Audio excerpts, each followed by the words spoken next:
That's right, everybody. Here we are. The GKR Finals, playoffs, the whole shebang happening today. Right here. That's what's up. You, yes you, get to be a part of it. I hope you're pumped, just like I am. Because I am ready for what is sure to be a tremendous competition. 4 teams, 40K, Higher Gaming, Shot Calalas, and Night Crow. All here trying to do the same thing. Trying to get the GKR Summer Split Championship and get it done. Win rates. Take a look at this in terms of our teams. 40K has done great on the back of their star in contention for CRL World Finals, Clown, a.k.a. Kickash. But of course, no surprises here right behind him in win rates. Sub and Mohamed Light of Shot Calalas, who has, of course, been absolutely tremendous. Maybe the surprise team here, though, Night Crow in this competition with Higher, Eason, 1-2, and Panda. Not to mention Kisara. They have been on it. And then our final squad in these playoffs. Higher Gaming with Samuel Bassotto, Miniminter, Kodigo, Keef, Pedro, SurgTS. They've been doing it too. Here we are. It is playoff time. Set number 1. The 3v3 BO1s that we've been doing this entire time. I've grown to really love this set. Mini versus Gooey, Samuel versus Ferkan, and then, if necessary, Aaron versus Keef. And you see the bans all over the place. Knight just flat out banned. You will not be seeing Knight or Evo Knight, along with Mortar. And then Evo bans for Firecracker and Royal Giant. So the only Evo available will be Skeletons. We'll see if people play that or not. Mortar and Zap also banned by 40K. Lava, NATO, and Tesla all banned by Higher Gaming. So some phenomenal bans. Going to be a really interesting meta today. 2 very popular buildings both banned with Mortar and Tesla. Expect to see a fair amount of Tombstone, a fair amount of Inferno Tower, a fair amount of Bomb Tower, obviously. Maybe even some Goblin Cage. NATO being out, Miner gets a buff. Firecracker and Flying Machine, Firecracker and Magic Archer get a nerf. Hog Rider gets a buff as well. So very interesting to see how this one will shake out. And I'll be here with you for all of it. Hello, everybody. Welcome. I'm Rich Slayton. This is the playoffs for GKR's Summer Split. And I'm very excited for it. We are available. Oh, Barb's available too. Very good point there. I almost forgot about that. Barbs. I forgot about Barbs. Ooh, we're going to see a lot of Barbs today. Maybe some Piggies? Piggies Barbs? We'll see. Of course, lots of Graveyard to be expected as well. We are live on both Twitch and YouTube today. So very excited to have everybody here on this one. Sandy here with the OP mod. Let's talk rosters for these squads. Our first match, of course, 40K versus Higher Gaming. 40K's full roster. Ferkan, Gooey, Aaron, Asaf, Aslan, and Clown, a.k.a. Kickash. That's the full roster. We'll see what they bring out for set by set today. And then on the other side of things, for Higher Gaming, as we already mentioned, Samuel, Miniminter, Kodigo, Keef, Pedro, and SurgTS. So certainly some killer teams here. We'll be kicking off our first match very, very shortly. And it's good to see everybody. I see a lot of y'all rolling in here on YouTube and also some of the Twitch crew as well. It's going to be 3 matches today. Our championship match, our 2 semifinals, and our championship match. And Sandy pointed out all the rosters information and stuff is also in the description if you're watching on YouTube. That's all available for you as well. So you can check all of that out there. It's been a fun couple of days of Clash Royale. Yesterday's top 32 for CRL was phenomenal, and we have a really great top 8 for our monthly final coming for you this upcoming weekend. And then to get to do a great championship like this right now, it's going to be a whole lot of fun as well. So I'm pretty excited about it.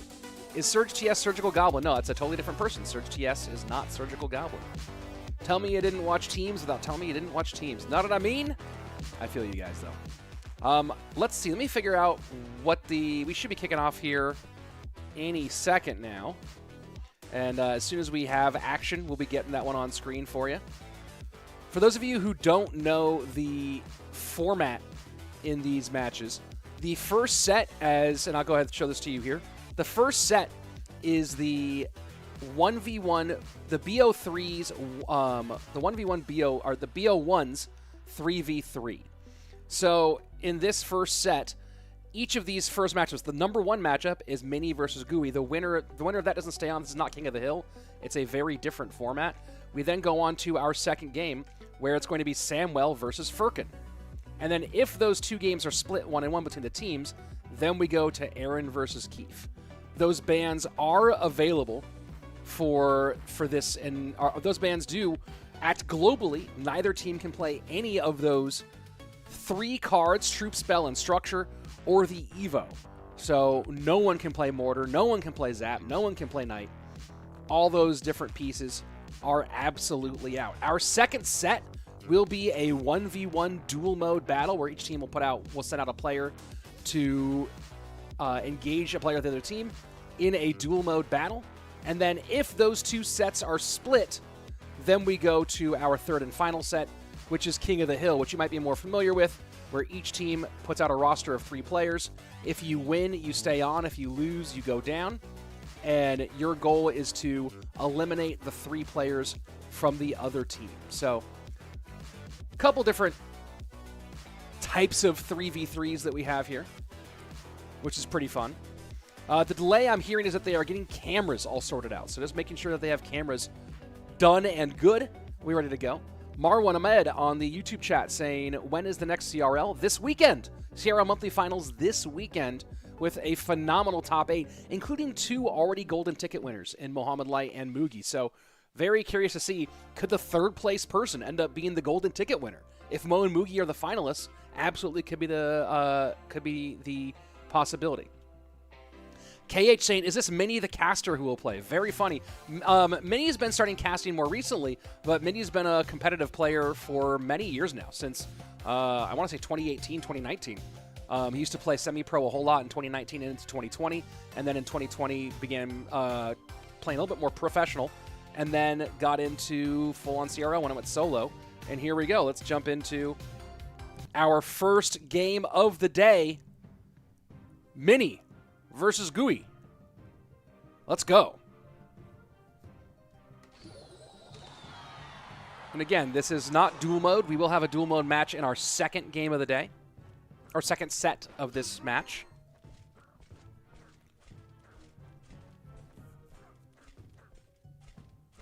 And Mini just opening with Barbs, so he is choosing to rock the... What many are saying is the number 1 Evo right now, behind Knight. It's kind of a debate, Knight versus the Barbs. Smoke saying Bassotto's an underrated player. Nope, he's rated exactly how good he is. I don't think there's anything underrated about Samwell right now. Nice King Tower activation there for Mini. His opponent not super stoked about that.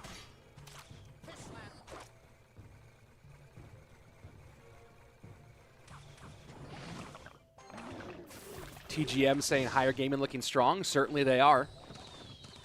Where's Andrew saying Victor? This is not CRL. This is just GKR on my channel. Andrew's not sure what he's doing. He might be playing a game. He might be acting. I guess not acting much because Hollywood's shut down right now. Might be hosting his tennis thing.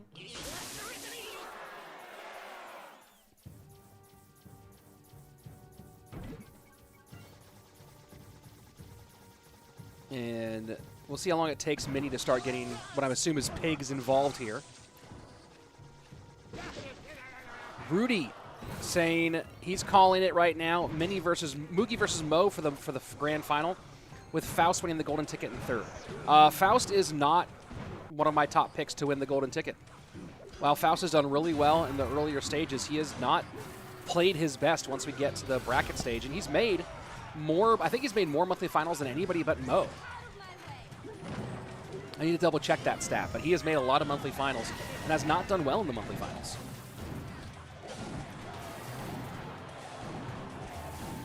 We'll talk more CRL in our breaks. Split pigs here for Mini. I love the 3-1 split. It really forces annoying choices when you're working on the counter push. Oh, and an unfortunate King Tower activation because of the Fireball, really. With that pig getting pulled, Fireball disrupting, suddenly that King Tower gets activated. Very interesting. Ram Rider set up low to the left, Mega Knight in front. Skelly Drags get taken off the board just to prevent that build-up here. And Ram Rider does not get stunned. Mega Knight stays alive long enough to maintain the focus of the Zappies.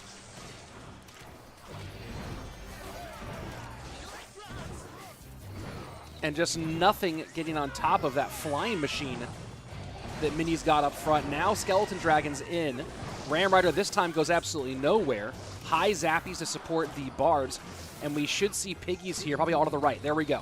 Piggies do go to the right. Arrows come out to the left. And this is going to be a lot of damage. It's interesting to see Mini go all 4 Piggies 1 lane playing against Mega Knight. I'm a little surprised by that choice, but maybe he knew he could get a good amount of damage before the Mega Knight came down. It was worth more than splitting them in that case. Of course, there's a question always of forcing decision-making versus going for the chunk damage. Here we go. Ram Rider set up in the back one more time. Barbs versus Barbs for this one is interesting. The high Skelly Dragons will take care of the flying machine as Miniminter opts to go ahead and work on the building push on the left-hand side. 50 seconds left. Cage sets up. Mini firmly in control right now. Very hard for this Ram Rider to break through. He has to get a big push, get downhill, and get past all of this. But the defensive heal spirit is absolutely massive. And really thinking about this deck, I know a lot of people have probably tried this deck out, variations of it. And if you're always going to try to get heal spirit to support a big offensive play, you're going to run into a lot of problems. But we just saw there exactly how heal spirit should be used a lot of the time, which is play your defense and then use that heal spirit to cheaply turn that defense back into an effective counter push. Very nicely done. That's a GG. That's a well played. Miniminter with an easy win here in game number 1. Let's go.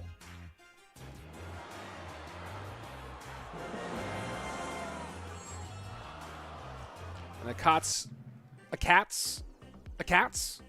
pointing out that both played Fireball Arrows even though Eva Firecracker threat. Very interesting.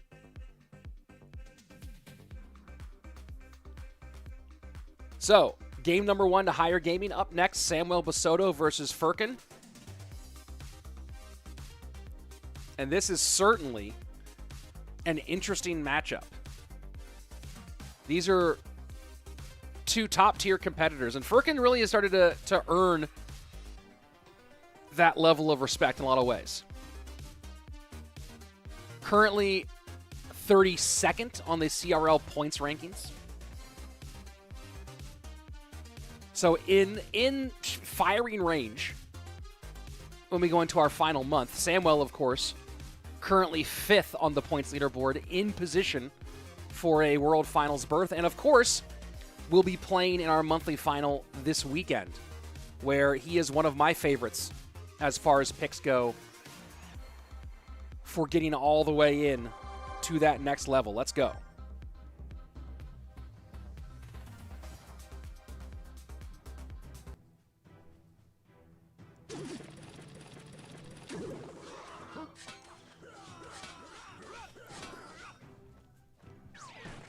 Miner for Furkan. Kind of surprised we didn't see Miner or Hog in game number 1 with NATO out.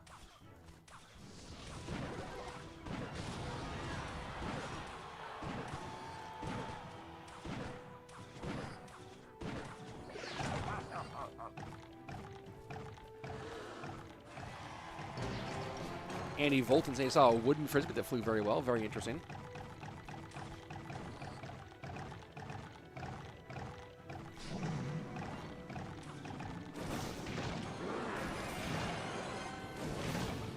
So Graveyard looking like that for Furkan. And Samwell, Minor Loon. Giant Skelly is interesting.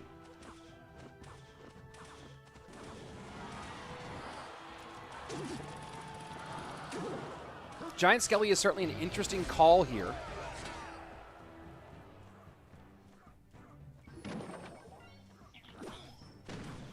And Furkan cannot be happy to see the bomb tower in this situation. That was some easily dealt with evolved barbarians.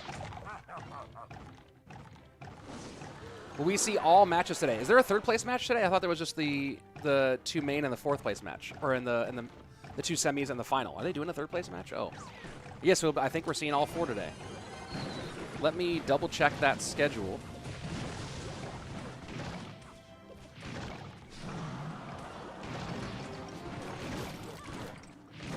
Going to be a longer day than I had anticipated then. Oh yeah, there will be a 3rd and 4th place match. Yes, so we're seeing all of these today.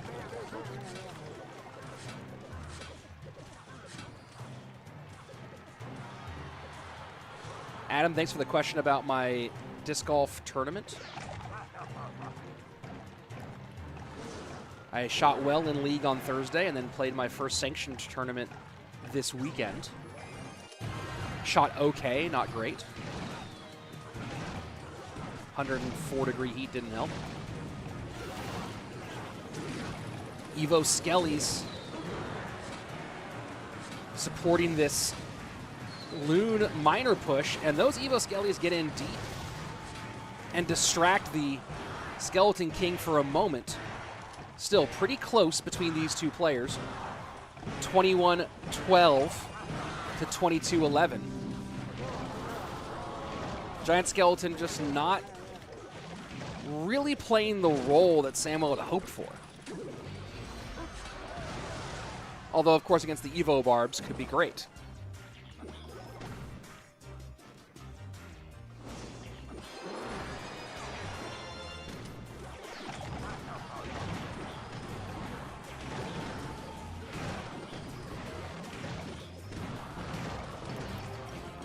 Some really good graveyard damage.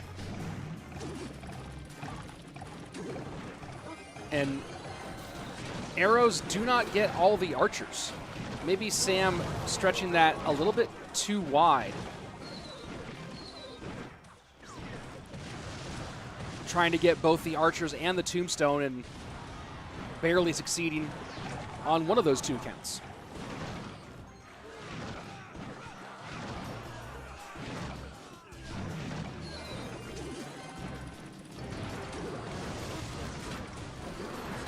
And the snowball arrows will not be enough for this Loon to connect, I believe. No, it will not. But again, still close. Death damage does give the lead to Sam for a moment. Furkan going opposite direction with that graveyard. Can he actually get some tower damage?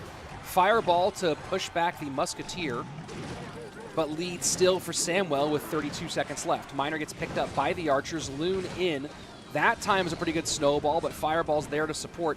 1348 to 1581, now 1470, courtesy of those arrows. Big graveyard coming in for Furkan, but he gets stopped right at the bridge. He cannot get anything here. That graveyard's not going to get very much. Arrows come in on the archers. Fireball goes the opposite direction. Arrows too. Will that spell damage be enough? I can't see the damage on the tower. It will not be. And there you go. GG, well played. That's a nice clean 2-0 for Mini and Sam and Higher Gaming. Set number 1 in the books.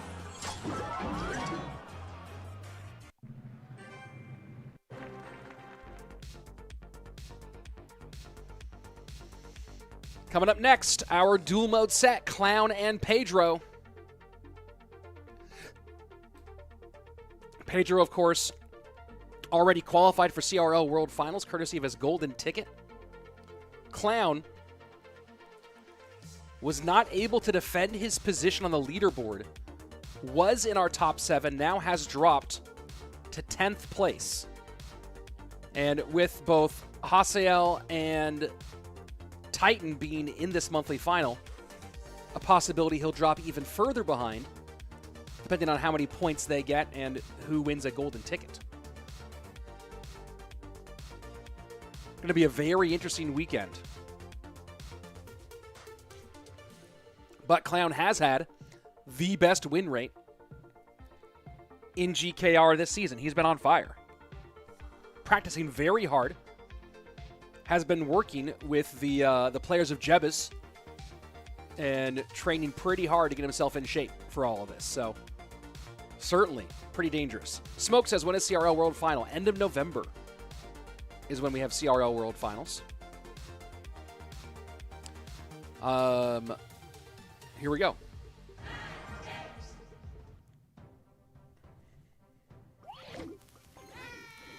And Clown going with the, you can see the training from Jebus' team, or from his team, with that whole crew, going with the Mohamed Light opening, wall breakers in the back, rather than at the bridge.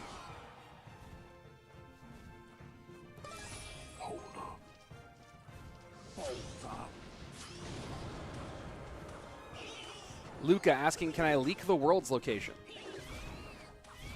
You're asking if I can leak information that is not meant for release yet? Yeah, Worlds is at your house, dude. I hope you're ready. Can you accommodate all that production equipment and all those people? Do you have snacks for us?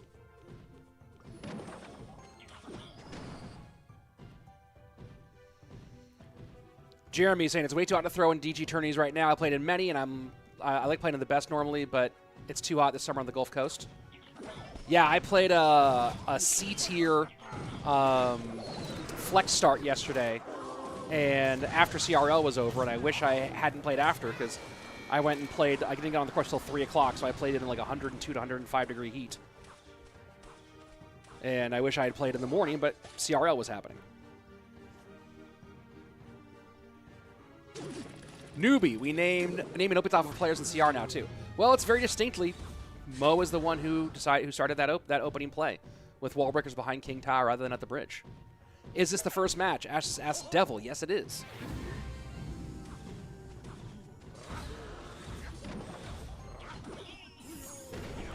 Remember, there are no bans, as you can see here in the duel mode set, because duels inherently create bans as we go game by game.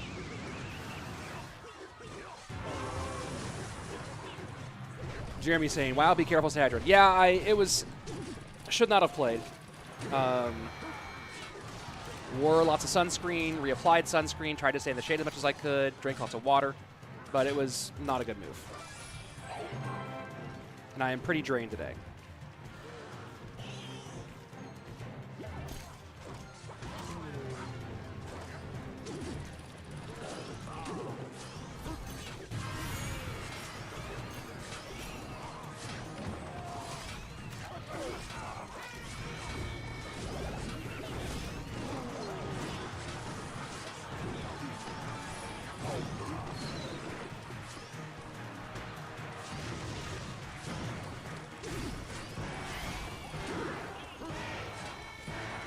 Clown getting good pressure, and that fireball from Pedro trying to do a lot, not going to do as much as he'd hoped. 1626 to 2136 if you're doing crosswise, top right to bottom left, as we go into sudden death overtime.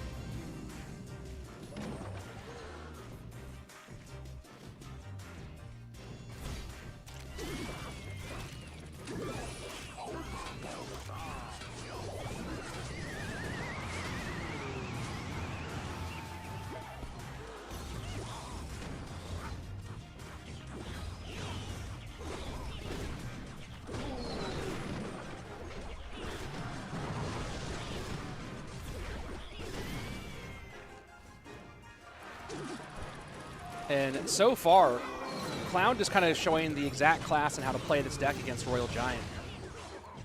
doing a great job of just not letting Royal Giant get into the second level. And that Evo, the Evo just not doing anything for Pedro. Game number 1 for Clown, who continues to be dominant in this competition. Has been truly tremendous here. Does each player have a coach? Yeah, there's a coach for each of these teams. These teams have coaches. When we're looking at our team Higher Gaming, the coach is Sack. The analyst is Arata. When you look at our other squad here, 40K, coach is Carlos, and the analyst is Edwin. So there you have it. Let me look at the chat here. I'm going to catch up to a couple of things. Ian77 deserves a ticket. No, he doesn't. He lost. There you go. If you lose, if you win, you deserve it. If you lose, you do not. On balance, in general. You need a 10-gallon hat. I mean, you need to get one of those, like, all the way around, like, Tilly hats or whatever for the heat. Here we go. Game number 2. Pedro with the advantage. NATO out. Let's see if or Clown with the advantage. I mean, NATO out for Clown. Let's see if Pedro goes hog or miner. And there we go. And I love that opening. Pedro goes, I know there is no NATO, so let's just go somewhere else.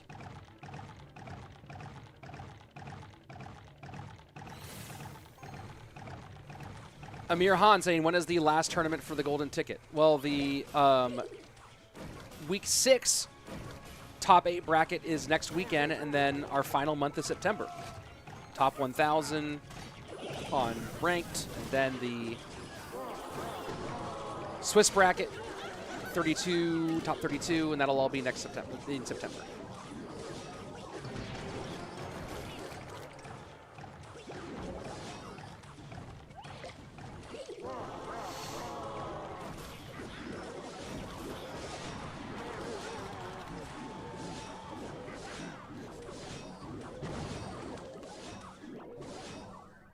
Motherwitch doing work here for Clown.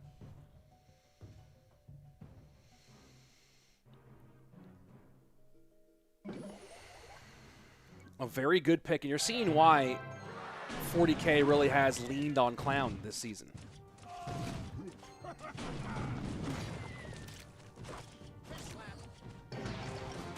And, you know, you look at a lot of players and, you know, not performing how they'd hope, or, you know, not getting to a certain level.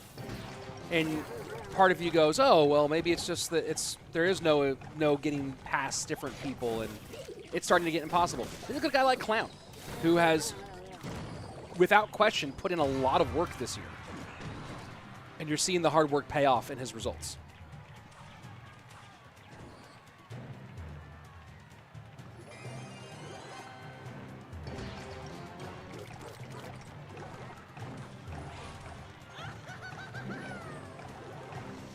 Do CRL content creators participate in these? Like, who do you mean? Like me?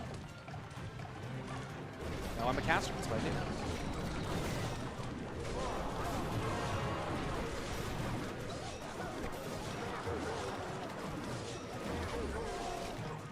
Motherwitch has just been devastating this matchup so far, but this mortar can do a lot very quickly. Clown needs to keep the board pretty well covered.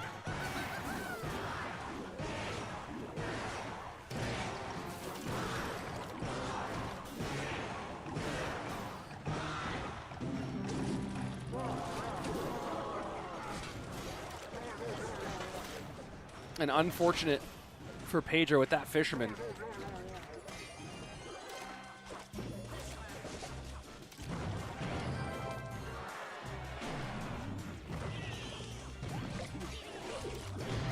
RG's having some difficulty breaking through despite the Motherwitch support. Mortars are doing a good job right now for Pedro despite having no knockback, no slow, no pull. Just going purely with mortars and DPS.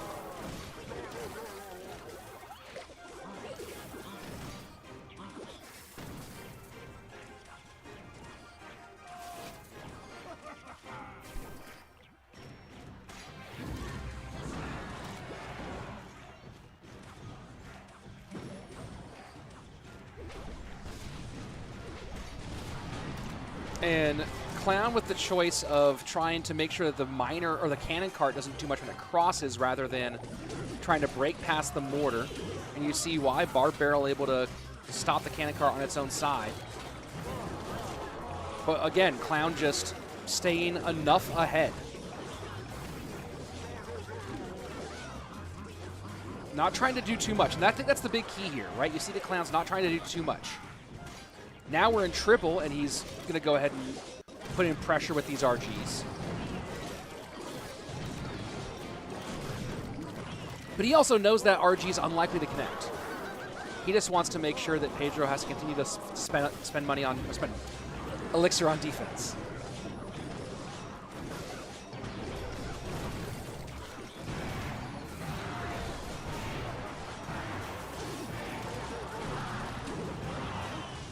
And there you go. GG, well played. Clown, clean 2-0, gets it done. Well, after a blowout first set that went the way of higher gaming, Clown just completely controls every aspect of set number 2, and now we're going to the King of the Hill. Aaron, Furkan, Clown, the lineup for 40K. Keef, Samuel, and Pedro, the lineup for higher gaming. Each team puts out 3 players. If you win, you stay on. If you lose, you sit down. Your next player comes up. First team to eliminate the other 3 gets the match victory and moves on to our grand final. Let's go. Let's see. Mori, he wanted the tower damage. Even if he fireballed the mortar, RG wouldn't have gotten any shots. Very, very, always Smurf Blade coming in with the good stuff. Mind of Roddy. Rich, how dare I not get notifications on? Yeah, I told the notifications just to not notify you specifically. It was weird that I chose to target you that way today, but, you know, you got to do it sometimes. Alden posted a deck. What do you think of this deck? Skeletons, Ice Spirit, Bats, Musketeer, Goblin Cage, Poison, Log Miner. It's a Miner Poison deck. More traditionally, that would have had, like, Inferno Tower, but cool. Yeah, it's a pretty normal Miner Poison deck. Nice stuff. Moogie and Mo look like Ronaldo and Messi in soccer. As in, Messi is undoubtedly the GOAT compared to Ronaldo? Is that the point of that statement? You know what I mean? Let's see. Tips and tricks, please, to become pro. Any special practice decks? A lot of pros practice and warm up using the Remy Eli deck.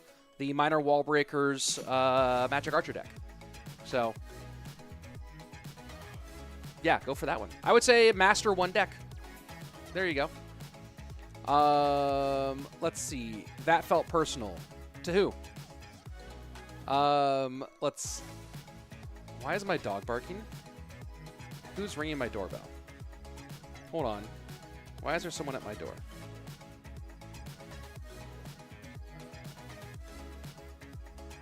Yeah, no, I don't know who you are. There's somebody at my front door. But I'm not going to answer. I'm just going to leave. I'm going to go and watch as they walk away. Don't know what they're doing. I don't recognize that person. They're probably selling something or asking me to, you know, donate to a not thing. And they just left something at my front door. What are you doing? What are you doing? What did you just do? Well, some old person just left something at my front door. I don't know what it is. I'll go look at it later, I guess. Rich, you look amazing. I just want to see the back-to-back comments here. Rich, you look so amazing in those glasses. And then not the best glasses, Rich. Wear the gooder ones. These are gooders. And also, there you go. Heavier decks you should practice to improve your macro overall game sense to help you make better decisions based on elixir and cycle. Sure. Welcome the door person to your stream. No, not gonna happen. Tell them to tune in. Sure.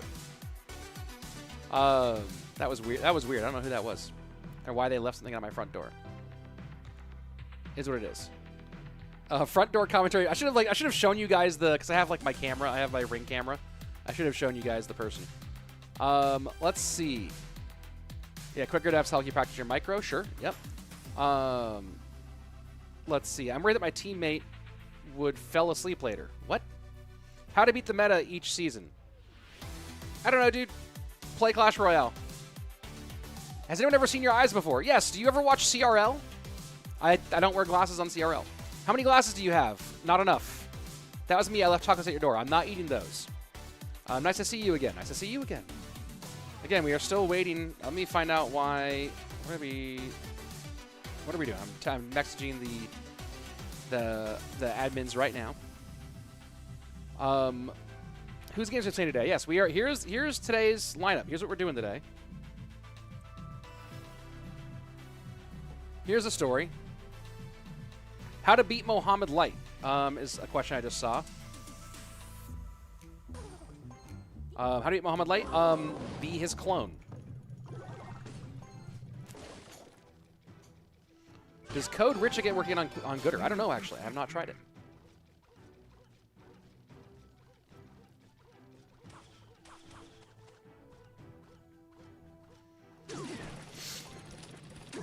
How can I get a Supercell mug? I don't know. Be the caster for CRL for 6 years.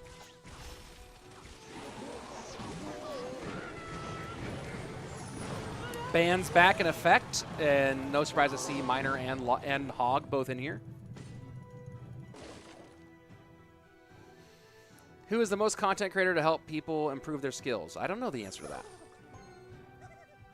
Honestly, I think everyone's always looking for an answer of someone else to improve their skills, when the way you improve your skills is by playing the game a lot and then rewatching your replays and analyzing your successes and failures. I mean, you can also watch games of the great, the people who are best with your deck, and really analyze them. Right? I'm not good at learning how to get better at the game because I'm not good at I commentate, right? So I watch stuff and I'm good at in the moment talking about it. But I've never had the patience to just sit quietly and watch someone play for 3 hours and think about learning how to learn from them. I'm not a very good visual learner. I read to learn, right? Like if someone made like a guide where they wrote out different major key points of decks and matchups, that would help me a lot. But I can't watch the game and then absorb that as a player. But yeah, mostly it's the biggest thing that people don't do to get better at the game is rewatch their own replays and analyze where they made mistakes.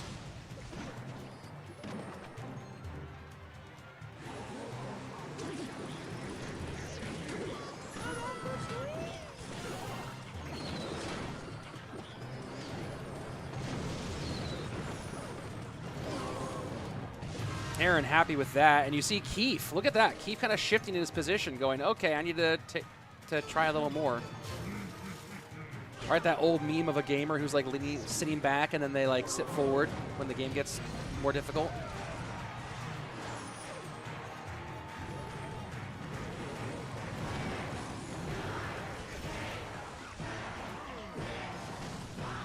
Keef just getting handled right now.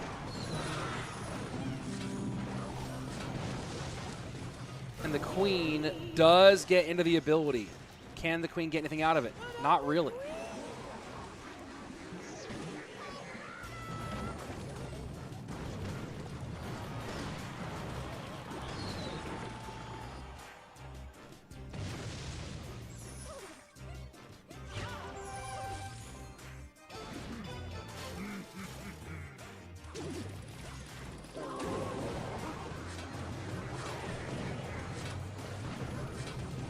Minor Poison starting to catch up a little bit, but is the left-hand tower in too much trouble? And that's going to be it. That's GG. You're not coming back from that. Hog gets the second one. Aaron finishes it off. GG, well played. Keef takes a seat. Aaron stays on as King of the Hill. Very well played.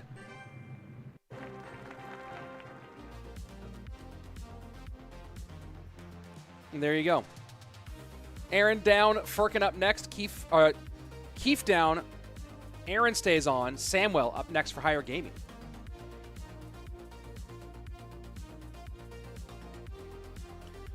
Let's see. Here's a cool question. Does a seasoned commentator like you still learn new things about commentary? Yeah. I mean, watching back stuff that I've done is always interesting to see, like, hey, am I leaning on this particular phraseology too much? Do I need to vary things up more? Am I doing a good job of listening to my co-commentators and setting them up? It's harder when I'm doing these at-home shows because I have to do so much production stuff on my own. But yeah, I'm always trying to improve and learn new things and do a better job of storytelling, right? Commentary is all about telling the story of the show.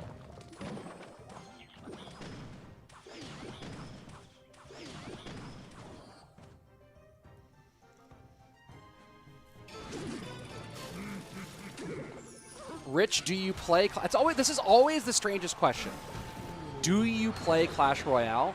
Is always the single strangest question that I get. I never really understand why I get this question. I cast Clash Royale multiple times a week. And what, you think I just don't know how to install it on my phone? It's actually crazy.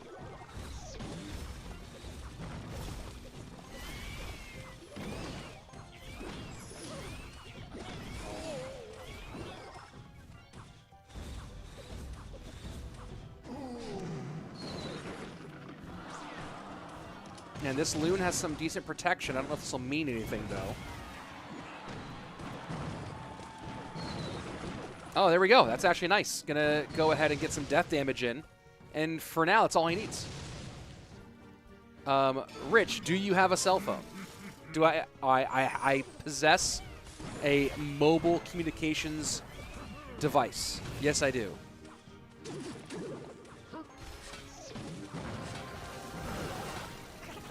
That's a nice hog. That's a really nice hog from Sam. Just totally caught Aaron flat-footed with no answers. And you see Sam give a little flex to the camera there. Like, hey, hey, hey, hey, you know what's up.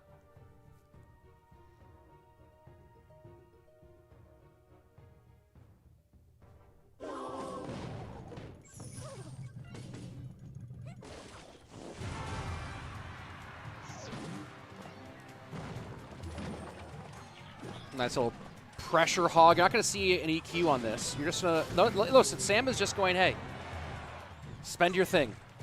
I will outcycle your bomb tower. I already know that I can. James. Rich, do you have YouTube?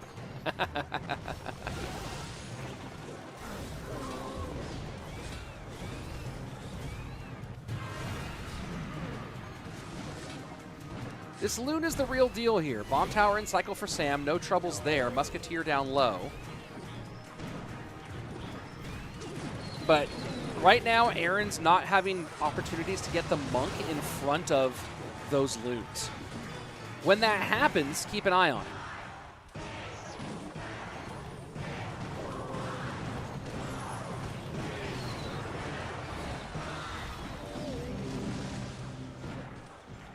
And see, he's trying to get the monk to stay on. Decided not to use the ability. 1560 to 2754, and still Sam not trying to do a whole bunch of hog EQs. He's already got the lead. There's no reason for him to be spending that extra unless it's going to get him shots.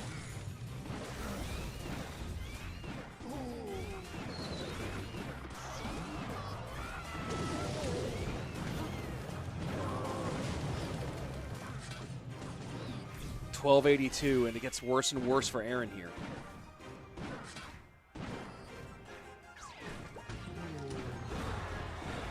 And that was a bit of a questionable. Oh, I thought that monk was going into the reflect. What happened? Didn't it look like the monk was going to its ability? I'm very confused there. Snowball has to be the answer. No, bomb tower gets down just in time for Aaron. The lane switch not a bad idea here, trying something, and does get some decent shots there, but this hog's gonna get one.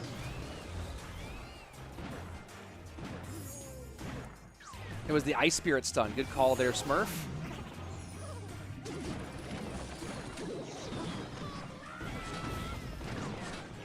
That Muskie being distracted. 2 Muskies down, though, and the hog is just a problem. The hog's just a problem. Aaron cannot... He only has one really good defensive option for it, and that's the bomb tower. Other than that, he's snowballing and trying to do damage, but just not happening. And Aaron has to give the claps up. Samwell evens things up. GG.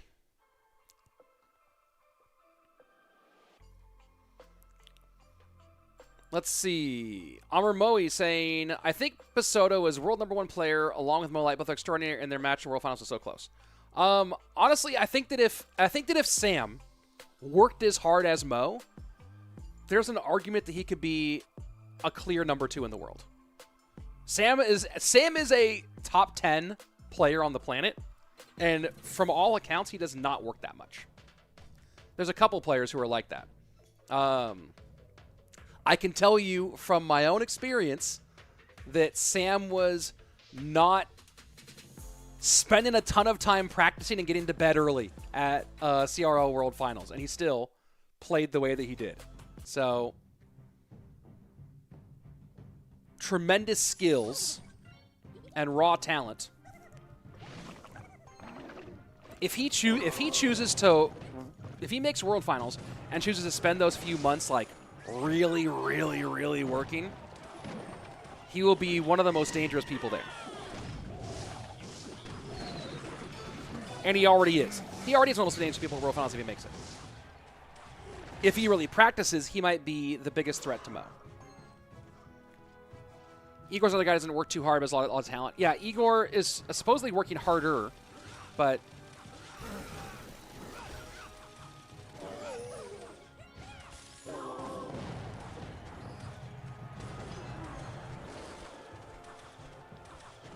Furkan with the ram spam. I think Sam will control this fine. The biggest question for him is just making sure this E-Wiz doesn't get involved. This E-Wiz is probably the biggest danger as far as controlling these Mega Knights.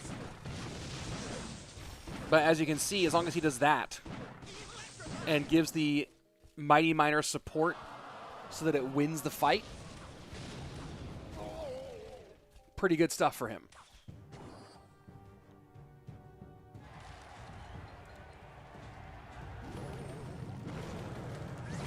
Chaya or Chaya asking, where's Ferkan from? Ferkan is from Turkey. Mohamed asking, Rich, do you play console games? I used to. I don't play them very much at all. I haven't turned my PS4 on in a long time. Primary console game would be Apex, but I have not played in a while.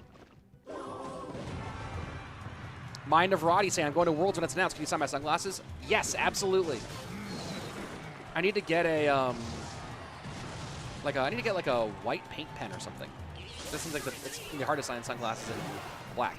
Okay, here we go. Right into Evo barbs.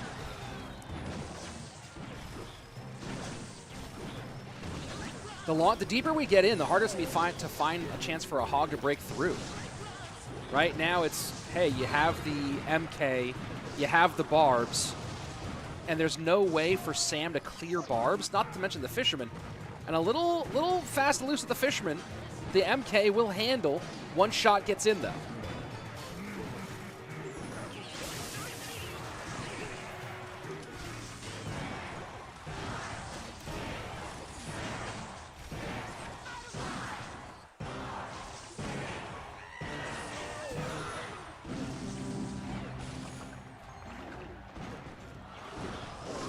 That's a really good fireball for Ferkan. Does he get anything from it, though? And I don't think he does.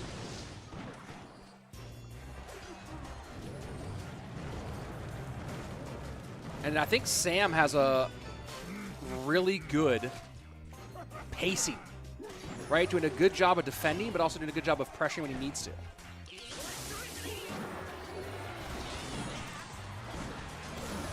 That fireball is really dangerous.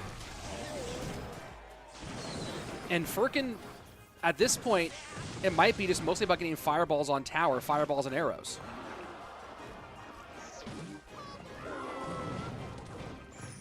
And a late fisherman, he has to eat this hog shot, which is unfortunate for Ferkan. But now good counterplay. Can he find any way to break through? The great skeletons to stop the E-Wiz.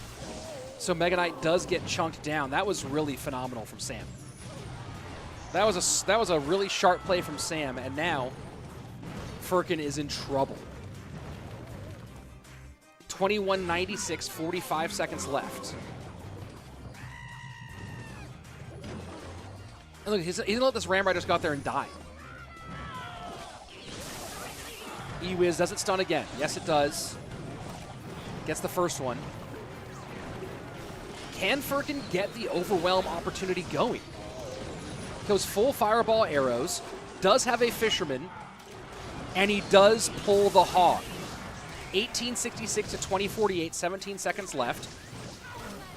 And now Ram Rider into the weak side. You got a fireball arrows to the left. You're not going to break through here on the right. I don't believe so. No, he's trying to break through on the right.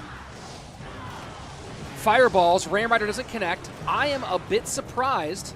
Fireball arrows on the left, I think, would have won the game for Furkan. He's going to lose this by 236. I think he would have won fireball arrows on the left. I don't know what's going on. Once he'd forced all that defensive expenditure on the right-hand side by loading up with that push, fireball arrows opposite lane.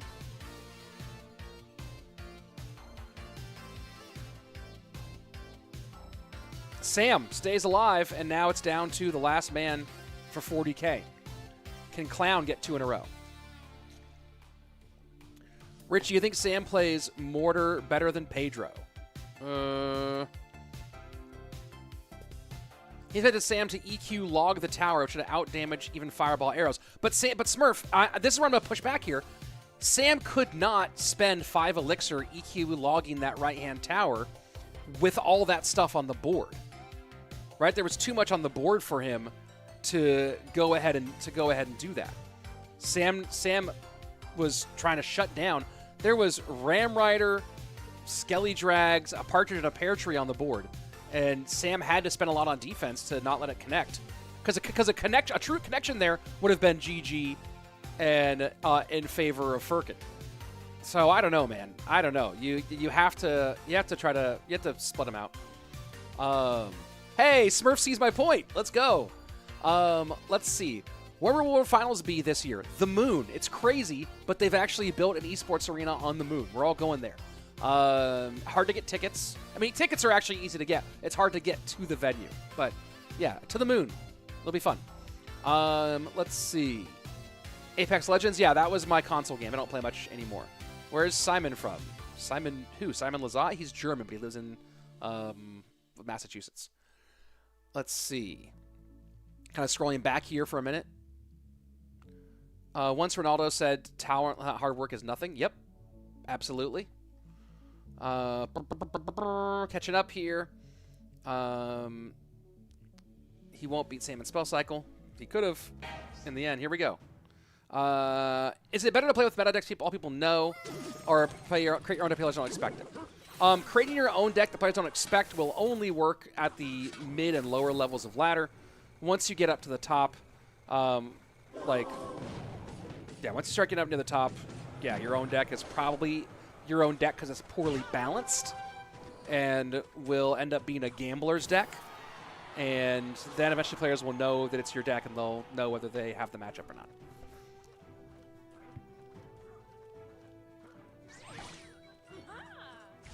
Is Mo, Morton, Surge playing today? Well, look at the teams that are playing today, Mustafa. Look at the rosters, and there you go.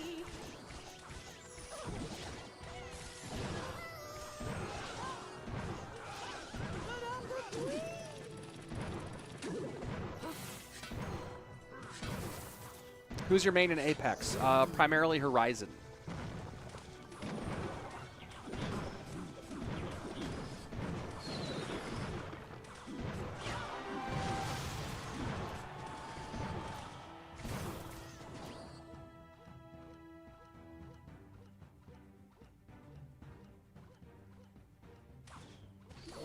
Valk Bomb Tower is certainly interesting.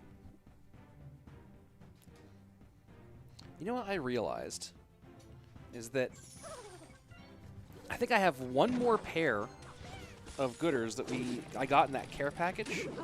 Oh, that's a replacement of my old pair. All right, there we go. And then I have my World Finals pair that will not be seen until World Finals this year.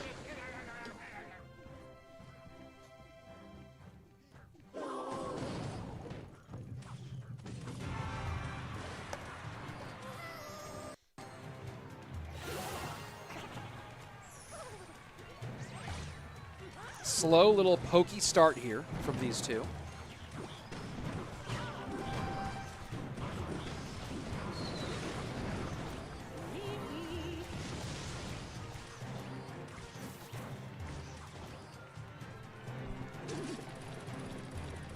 People are, I mean, interesting choice here. Valk Bomb Tower against Swarm is smart. I mean, I think that's more of a, maybe he was putting Clown on this, but honestly, I think it's more that he wanted to play this a variation of this deck and Knight's Band. That's more my read on that.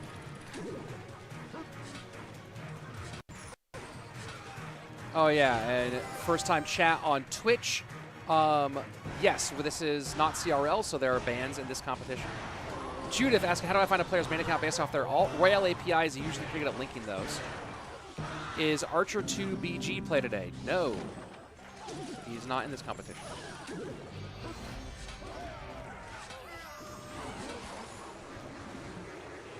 I don't know. Silly, what are you saying? How can you watch what game? What are you even talking about? What's your question? You've spammed it. You've spammed it multiple times, so clarify your question and then stop spamming it.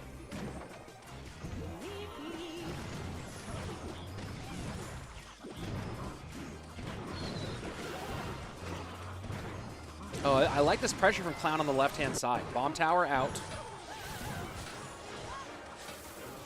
Flying Machine does get away, and now Piggy's behind, and Bomb Tower not available. And that's going to be devastating damage for Clown. He gives up a bunch on the right-hand side, but gives some to get some. Hey, you can hit me, I can hit you.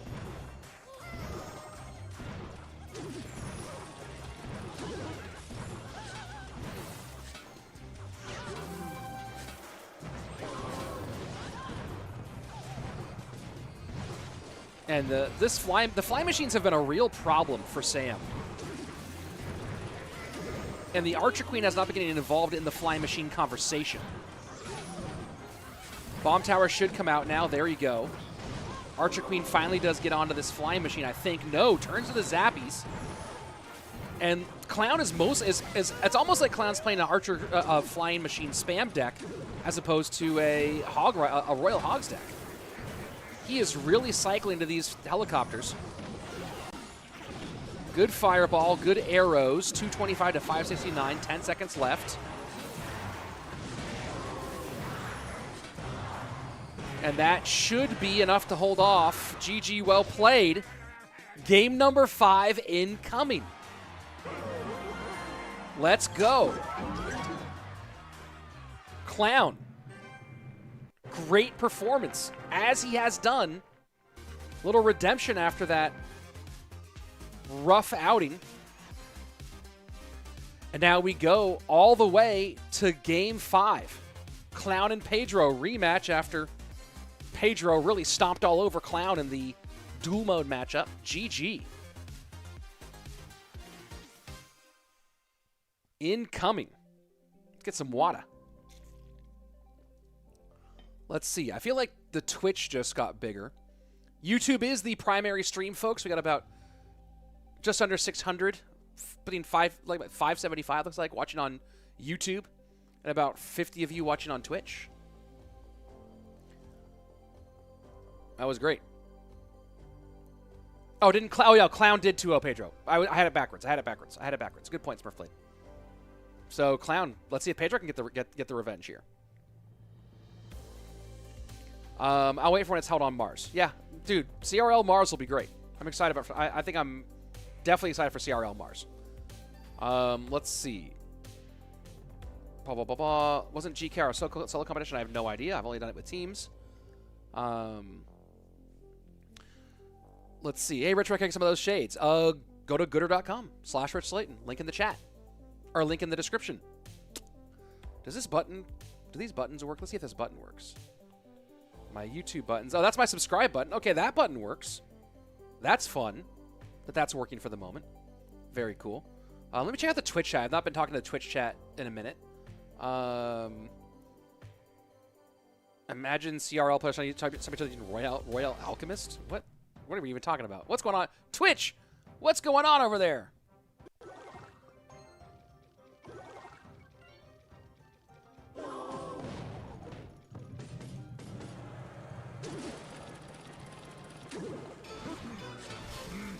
CRL Pluto will be dope. CRL will be out of this world. Literally. Here we go. Game 5. Deciding who goes on to the championship, who goes to the 3rd place match. Blech. No one wants to be 3rd or 4th place.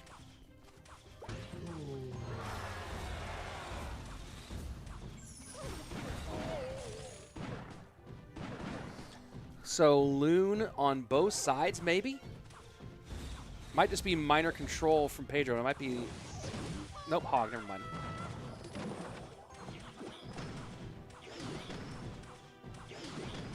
Loon for Clown. Royale Alchemist is a bot you can use to show players last used decks. Interesting, didn't know that. What do I think will be the next Evo?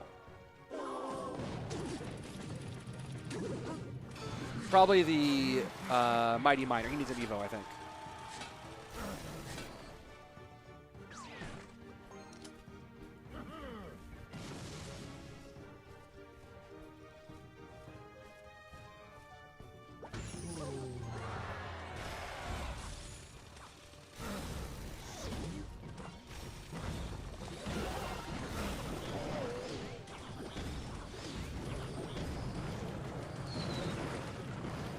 Evo Skellies are so interesting because they are...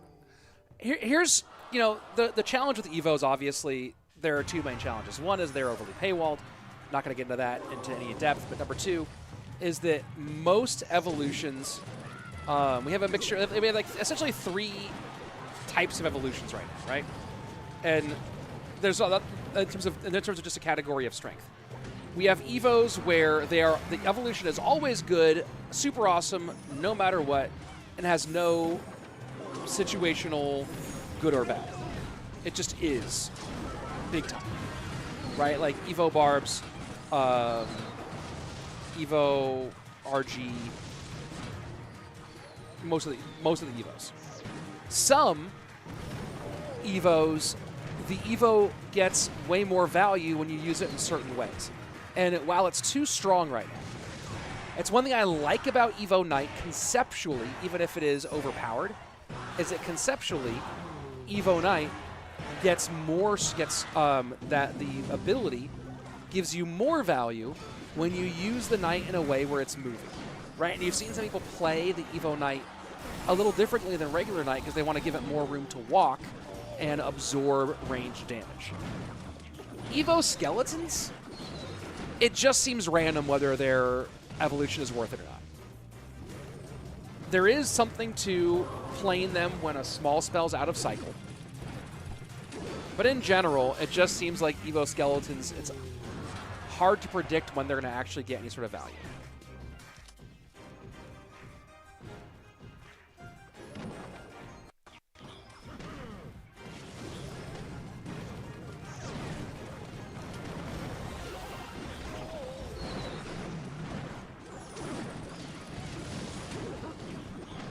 And this is is this Monk gonna do enough here? I don't think so. Snowball for the Muskie. Death damage. 1650 will go down to 1410. Lead temporarily for Clown. Hog plus the Mighty Miner plus the Musketeer. Oh, and another Hog down. This cycle is too much here for Clown right now. He's in a lot of trouble. Gonna give up a couple big shots. 814. Muskie still working. Log to clear, and now defense required.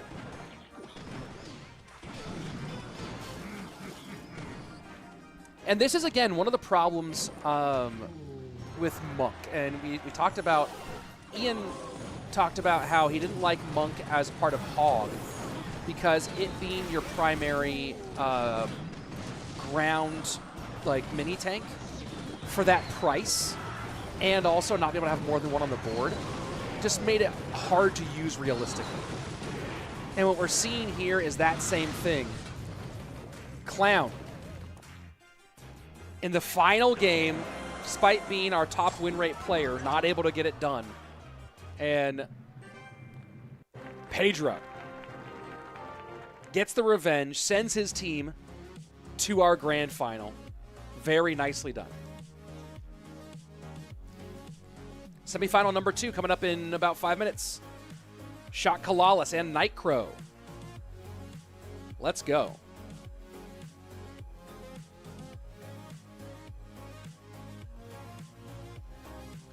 Let's go ahead and take a look at the chat for a minute. Why don't you stream on TikTok? I don't know. Maybe I will. What else we got here? It would be people are saying bats for the next Evo. That could be cool. Why are CR toys figurines so expensive? I didn't know you could buy them anywhere. I thought I've only seen them as gifts, like as things that you like awards. I've never seen them as a thing you can actually buy. Evo goblins, 4 goblin cages. Goblin will spawn. Oh, four goblin brawlers. Ugh. Ugh. People want EE barbs though. Evolved elite barbarians. And then if you get them to, this is great, make them level 15, they will be elite evolved elite barbarians or triple E barbs. That E barbs, that's terrible. That's terrible. I think you just use Evo skeletons no different than regular. The 4th skeleton alone is value. Sure, I guess. Do I think Remy Eli's a part of his own deck? It certainly looks like that, doesn't it? It certainly does look like that. Diego Kid. Hey, Rich. Nightcrow fan from China. Good luck, Nightcrow, for you. We're really tired of earthquakes and hog riders now. Yeah, I feel you. Good start to your lunch break, says Reese Mulder. Well, I'm glad to help you enjoy your lunch. Yeah, let's see. Yeah, if you want to support the stream for a free way, if you're already watching, hit the like button. That helps out. Helps us boost the profile of the stream so people can discover it more easily. Let's see. You need a co-host a monthly qualifier. A co-host is not always available in the monthly qualifiers. You should check what they left at the door so randoms might steal. I don't think it was anything I wanted. Let's see. With each new Evo, that gets getting more luck-based and unpredictable. I think that over time, and I agree, and that's the same thing. But I mean, it's the same thing with like. Same thing with like any of the really polarizing cards. I think over time, as there are more Evos launches that are out, it will begin to come back again. It'll contract. Me who's seen the... Nah, I don't... Have you? Have you seen that? Ian. Ivan says, I love you, Rich. Wow. You love me? You really love me? You love me. I just needed to hear it, you know? The meta Hoggy Q is just horrible. You have to play Bomb Tower to defend it. In fact, Bomb Tower is too powerful too. Depends on the push and doesn't require a huge skill to place it. I don't know. I don't know, man. I'm not on the dev team. Let's see. We now have 90 seconds until our next round starts. Shot Calalas and Nightcrow will be fun. I'm very excited for it.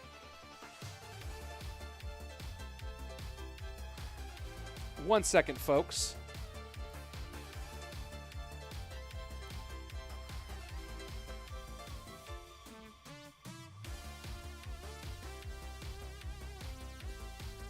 All right. Circuit saying we love Rich and his colorful glasses. Oh, thank you. Thank you very much. Theoretically, if every card on EVO is one per deck, what would you choose? Win con, spell, support card? Depends. It really depends. Hit the like button. It's free. Thank you. Thank you. I appreciate that support. Waiting for Mo to light it up. Yeah, Mo, I believe, is not in the lineup for our opening set. He's been playing in the duel mode in the second set primarily, rather than in the opening set. He's been doing, of course, pretty darn well in that duel mode set. Don't these kind of... Okay, hold on. I'm gonna switch over to the other screen for a second. Don't these kind of like feel like they're Ice Wiz glasses or E-Wiz glasses? Look at the E-Wiz with those colors. Ooh, actually, man, I can't even say anything yet. Can't even say anything yet.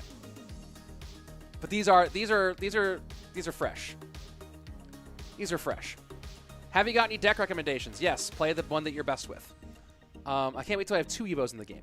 Yeah, and that's people keep in mind that there's going to be double Evo. You're gonna be able to have more than 1 Evo in your deck eventually. Hell, Rich Slayton, please tell me, who is CR best player?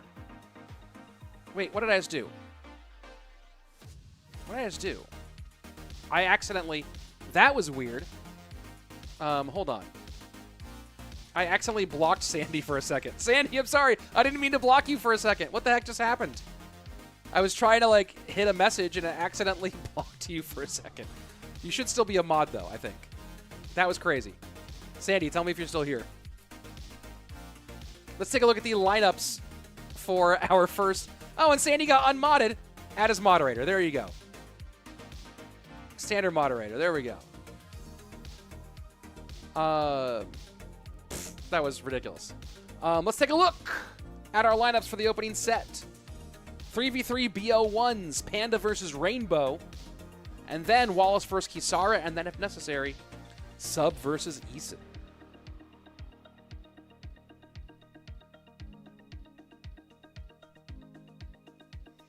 Let's go.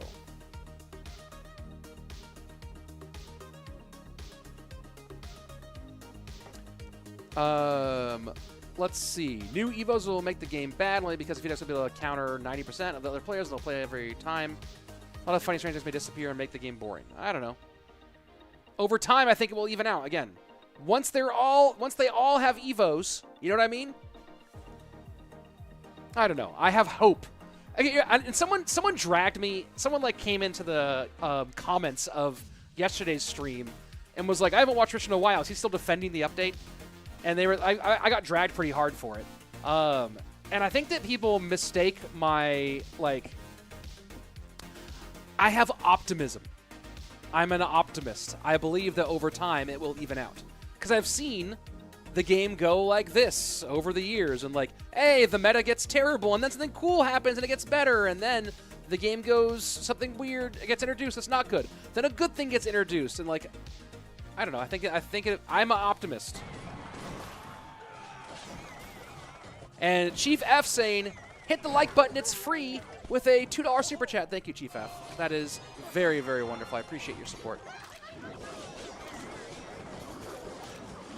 I don't know if Smurfblade, someone said Smurfblade from, I don't know if Smurfblade wants to be a mod. I think he just wants to sit in the cut and hit us with some good notes.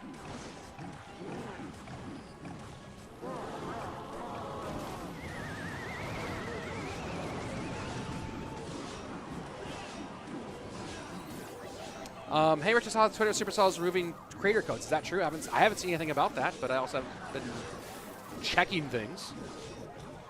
So maybe that's happening. Maybe it's not. I have no idea. But I have heard nothing to the effect. Oh, Panda. Oh, Panda.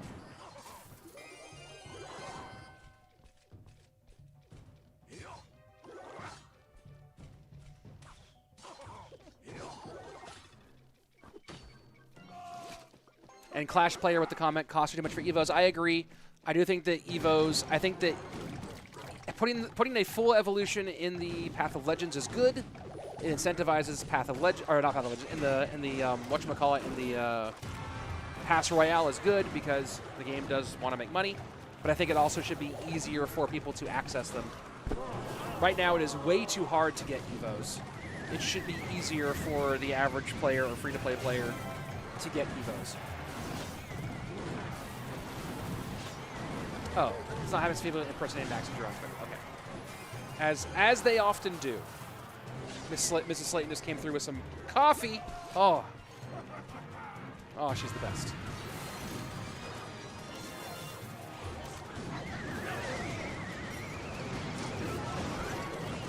What? I guess Panda was like, I'll try anything. But when you're playing Graveyard Xe against RG Mother Witch. It's like trying to kick water uphill. You're not going to make it work. GG, well played. Rainbow takes game number 1 fairly easily, as he should have with that matchup. Hated says, if the Evos are balanced when they dropped, I would feel the game would be fine. Wallace versus Kisara up next. Let's see if Calalas makes this one a quick one. Let's see. Yes, but it will take a decade, and the problem is the Evos are balanced when it appears. Well, I think they will speed up the pace of new evolutions. I hope so. I hope they speed up the pace of new evolutions. Even if they did like 2 or 3 a month, it would still take years to get through them all, right? So hopefully they speed up the pace of new evolutions. And there's been a lot of back and forth, right? There was a philosophy for a while when Seth was around saying, hey, let's stop releasing cards overpowered, let's release them underpowered, and then we can power them up. But then, like, if there's no hype to a new release, then it's a real law. It's a real L for the company overall. I understand that. And also, people don't play the card. It's hard to, like, for them to get the data. And Supercell is a big data-driven company. That's their #1 thing, is data. Not feeling, for better or for worse.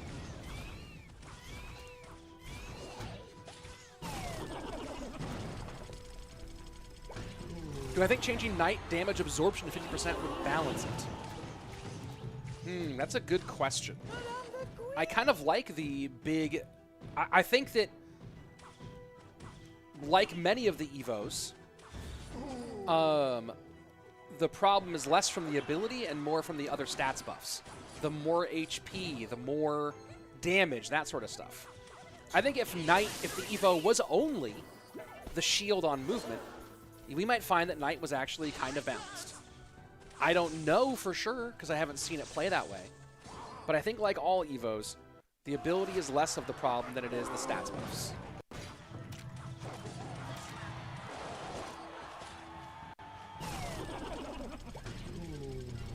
Rolls of Sushi saying, I'm your biggest fan on Twitch, but no Mitch saying, he's not your biggest fan, I am. Fan off! And Keep Calm, Stay Me just saying that he likes what I do. I appreciate that. The Evo thing is making Clash Royale more luck-based, and I personally don't like that as the update. I think the Evo wouldn't need to make things more luck-based, especially if the stats weren't used. But maybe. Honestly, here's the problem, right? The game cannot stay the exact same forever. The game has to evolve, the game has to change. New things have to be introduced. And it can't just be, hey, here's another new card. Hey, here's another new card. Hey, here's another new card. The game has to evolve, just like these evolutions, right? So what does that look like?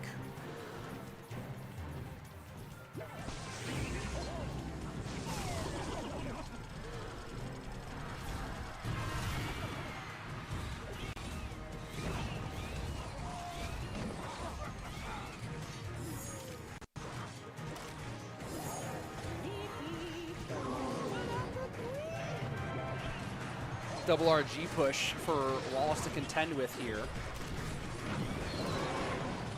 Deals with the evolved RG fairly well. And is going to hold on against this classic RG.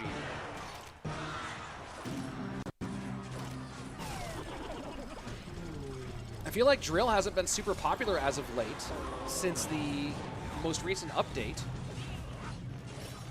Because Drill Firecracker was super popular.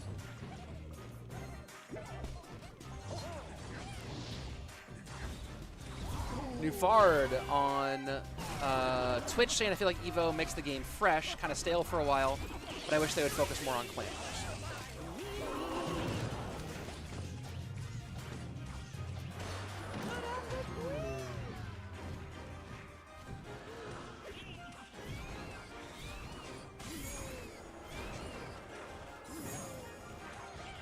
Wallace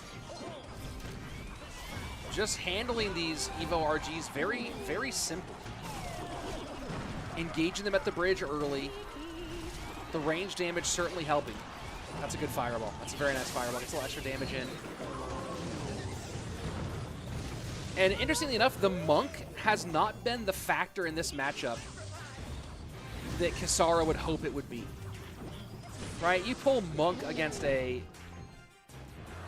Archer Queen, and you think, hey, easy done.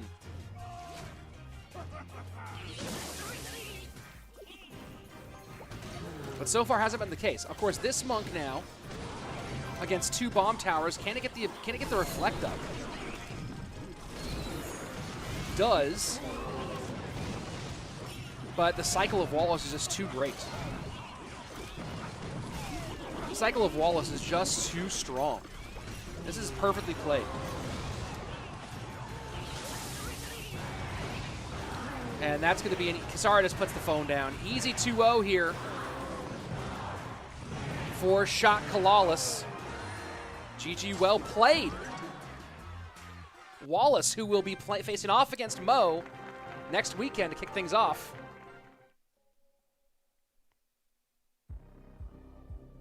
Getting it done. And those of you who said, hey, where's Mohamed Light? When is the Mo match, guys? When is the Mo match, guys?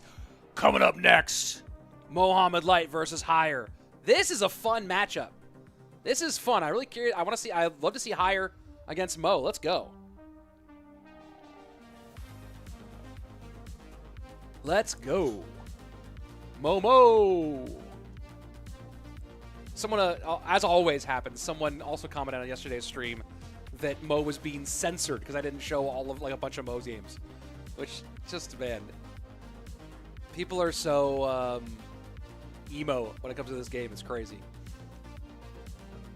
The game has to evolve. I wonder if people still play chess. Sure, Alfredo. Good point. That's an excellent point. Nobody owns chess, though, right? Like, chess doesn't require anyone to maintain servers. People just sell chessboards. But you don't buy the game Clash Royale, right? You buy troops, stuff like that. You can't compare those two things. They're totally different universes. You buy a chessboard, and then you have it, and there's no one, like, maintaining servers and doing maintenance, doing like the general, whatever. Whatever.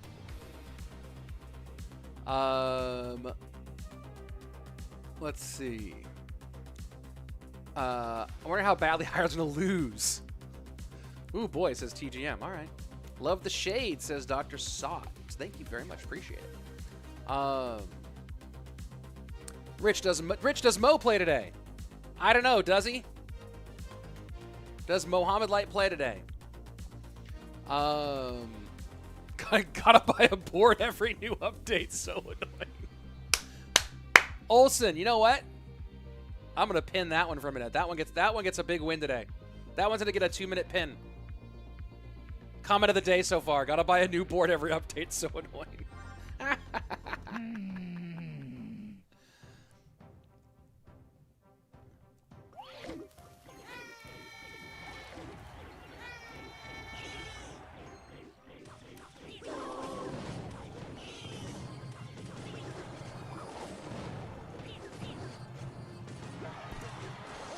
Samander asking, Rich, do you think Mo will win this monthly finals again?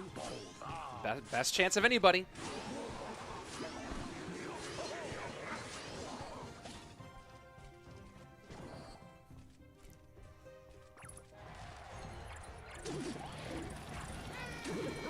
So Higher going with Remy Knight.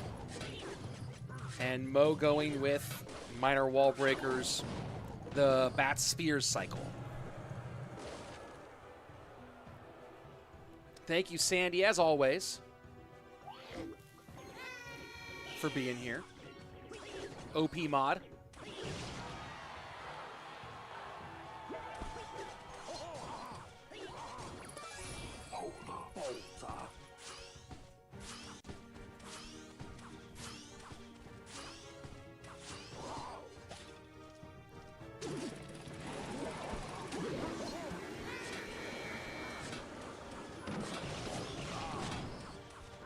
And this is interesting about this matchup. I need to spend some more time because I think this matchup's going to be a popular one. We saw a bunch of these two decks this last weekend in CRL. And Exort saying that Marcher has matchup here, which is an interesting question, right? Because, and I think you're right because you get the extra win condition. of the Magic Archer.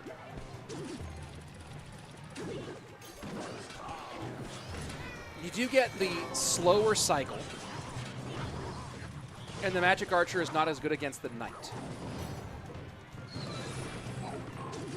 And Mohamed saying Ian won this matchup against Mo, and Mo was using Remy's deck, right? So I think like I think that the bats are interesting, and I think that the faster cycle is interesting. But I do think that Higher should have the advantage, but so far it's not playing that way. King Tower activation, but very late into this game. Mahdi saying Poison has the matchup, not Marcher, right? And that was the other piece about this too, is that you give the Magic Archer gives poison value all the time. Oh, that's a great miner from Mohamed Light. That's a great miner. As always, Mo playing great.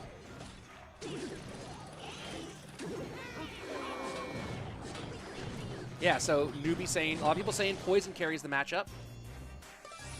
And yeah, having a way to truly kill the Magic Archer and not let it get involved as a secondary win condition is big.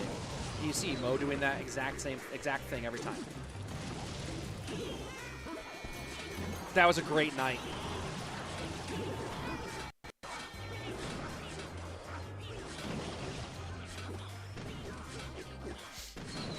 I think here's the thing, right, is if you're playing this matchup at a mid-tier, you might get Marcher to win this one because players are not good at managing the Magic Archer, and they're also giving up too much Magic Archer value, right? So they're not good at taking it off the board, and they're also giving up too much Magic Archer value and too many connections.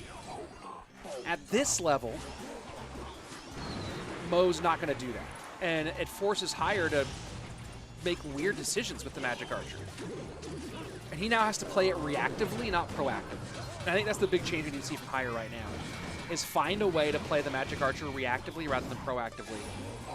But I don't know if Mo's going to give him that opportunity. Now that Poison's out of cycle, here we see some attempts. Not the NATO, I think you would have hoped for Higher there. And this is dwindling away.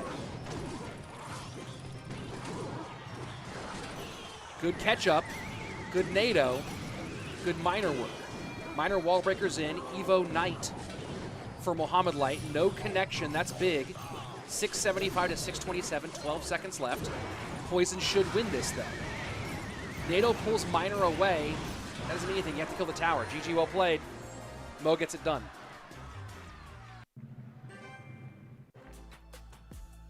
Very nicely played. Very, very nicely played indeed. Game number 1 to Mo. Higher just plays stuff in front of the Marcher, and Mo will even Poison picks him every single time. Yeah.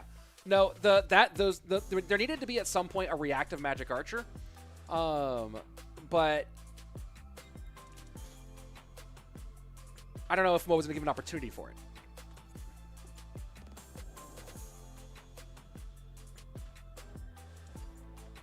Exhort saying Higher doesn't have any top 100 ladder or GT finishes, so light work for Mo.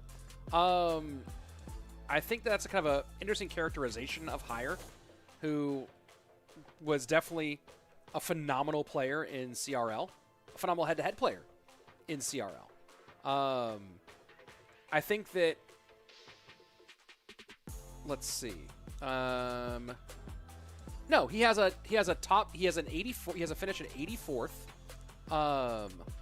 It's a top 100 on ranked this year.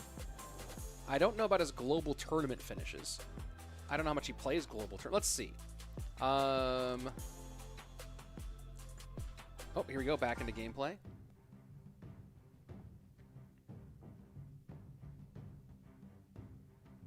Yeah, I mean, also, there are some players who were great and competitive who just never were ladder ranked players. But he does have a top 100 finish in ranked.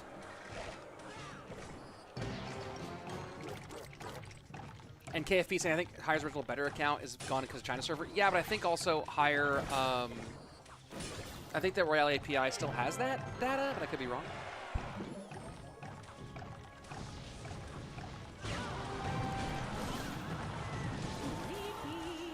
Interesting choice here from Higher.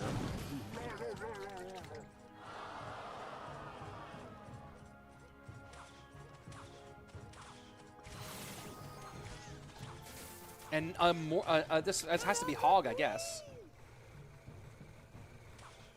Mo just eating snacks.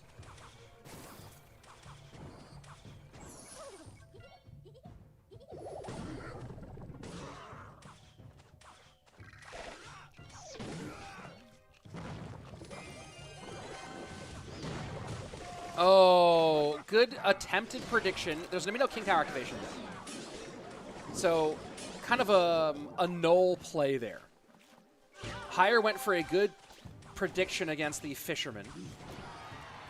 Fishboy came down a half second behind, so the snowball didn't happen. But the reactive play from Mo to prevent more damage behind the Hog ended up making so there was no King Tower activation. So, overall, kind of a wash in that exchange.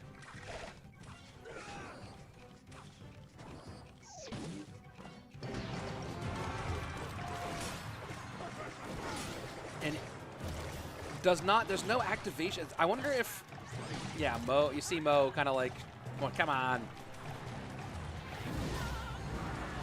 Bro tried to predict Mo. I mean, it was the right move, and he just was a half second early.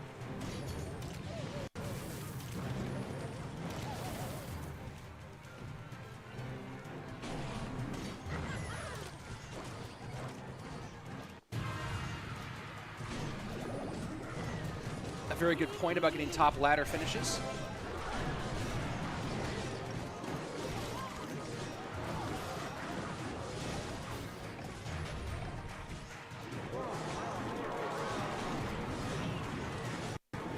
And good clear there. Smart clear from Higher.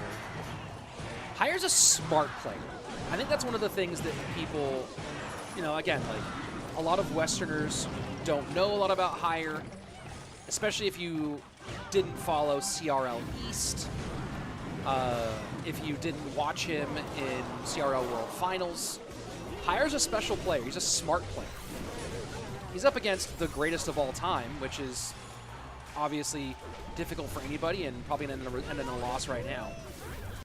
But Higher's a special player. He's a smart guy.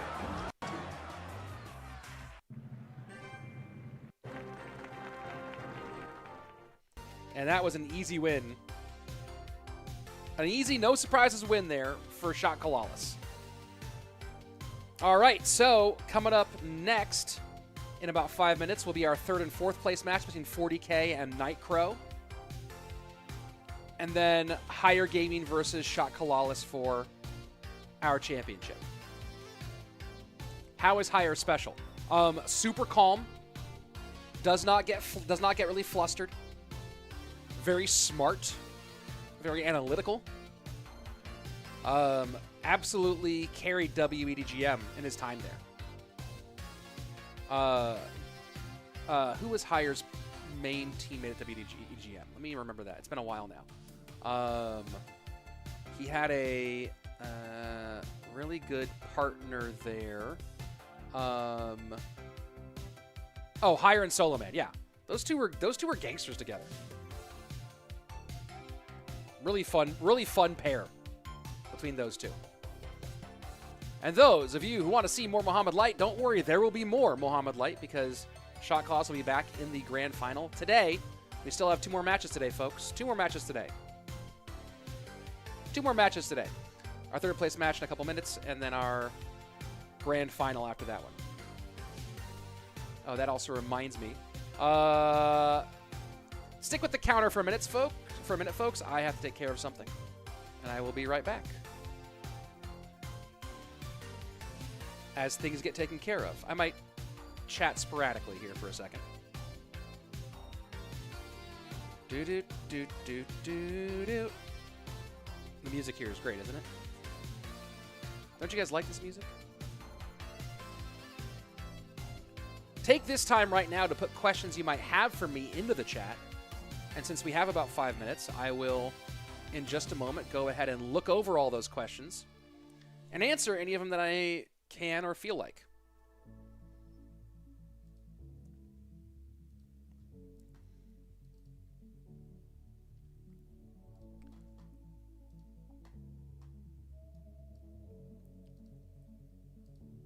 Almost ready here, folks. 1 second. Get your questions ready.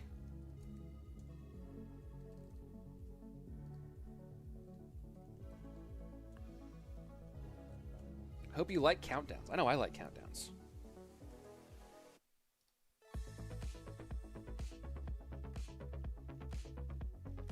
All right, now I'm back. Let me look at the questions that you've prepared. If you even made questions, maybe you're like, I don't want to ask Rich any questions. Maybe you were like, I have no questions for this man. Highest win rate deck in CRL this year. Well, we can actually go to Royale API to figure that out. The highest win rate deck this year in CRL. That's hard, though. Let's go for highest rating, because rating is a combination of win rate and usage. Like, the most popular deck this year has been Royal Hogs, with 975 plays, but a 53% win rate. The highest rated deck is RG Fishboy Phoenix, which has only 113 plays, but a 67% win rate. So there you go. TGM, isn't it unfair for China to have different servers and have to practice it properly for real-world level gameplay? Chinese government policy, dude. It's not like it's not a thing that they're not just doing that randomly. It's the Chinese government policy. How much prize pool for this event? This I believe 7,500 for this season, for this prize pool. What's your favorite deck? Probably something Marchery.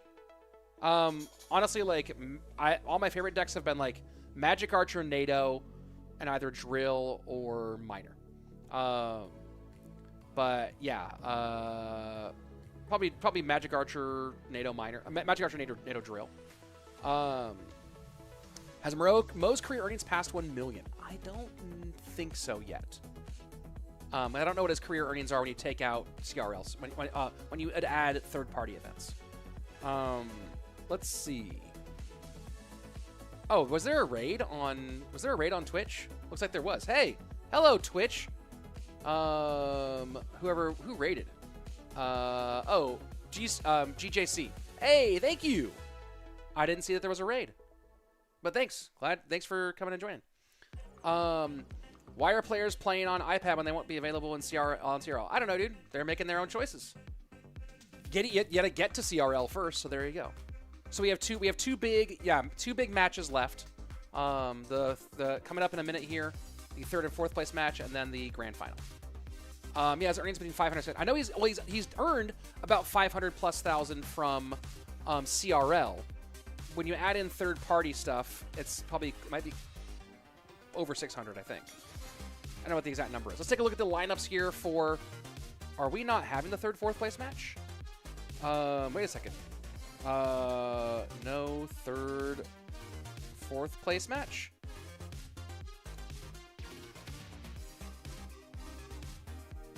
Just checking here.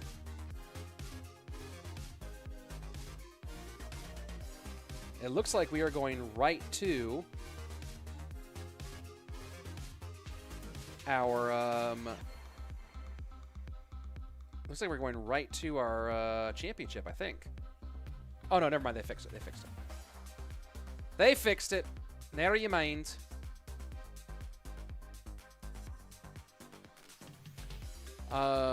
Let's see. Hold on, my phone was just blowing up. Too many things happening at once. Who's your favorite player? You are. Congratulations. Which game is more skillful, CR or COC? Totally different games. Very different.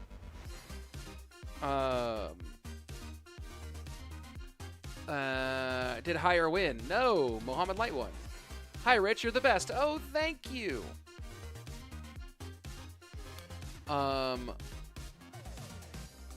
Ash is leaving, sorta. I saw like a half second of a video. I don't know what he's doing exactly. I haven't spoken with him about it. Do I think Mo will take Worlds? He's the favorite, obviously. Am I married? Yes, with 2 kids. Top 3 players right now, according to you. Right at this second? God, that's a hard. Okay, it depends on whether you care about whether you care about ladder, whether you care about ranked or not, right? How do you weight ranked versus competitive? I weight competitive over ranked just because of my, like, what matters to me.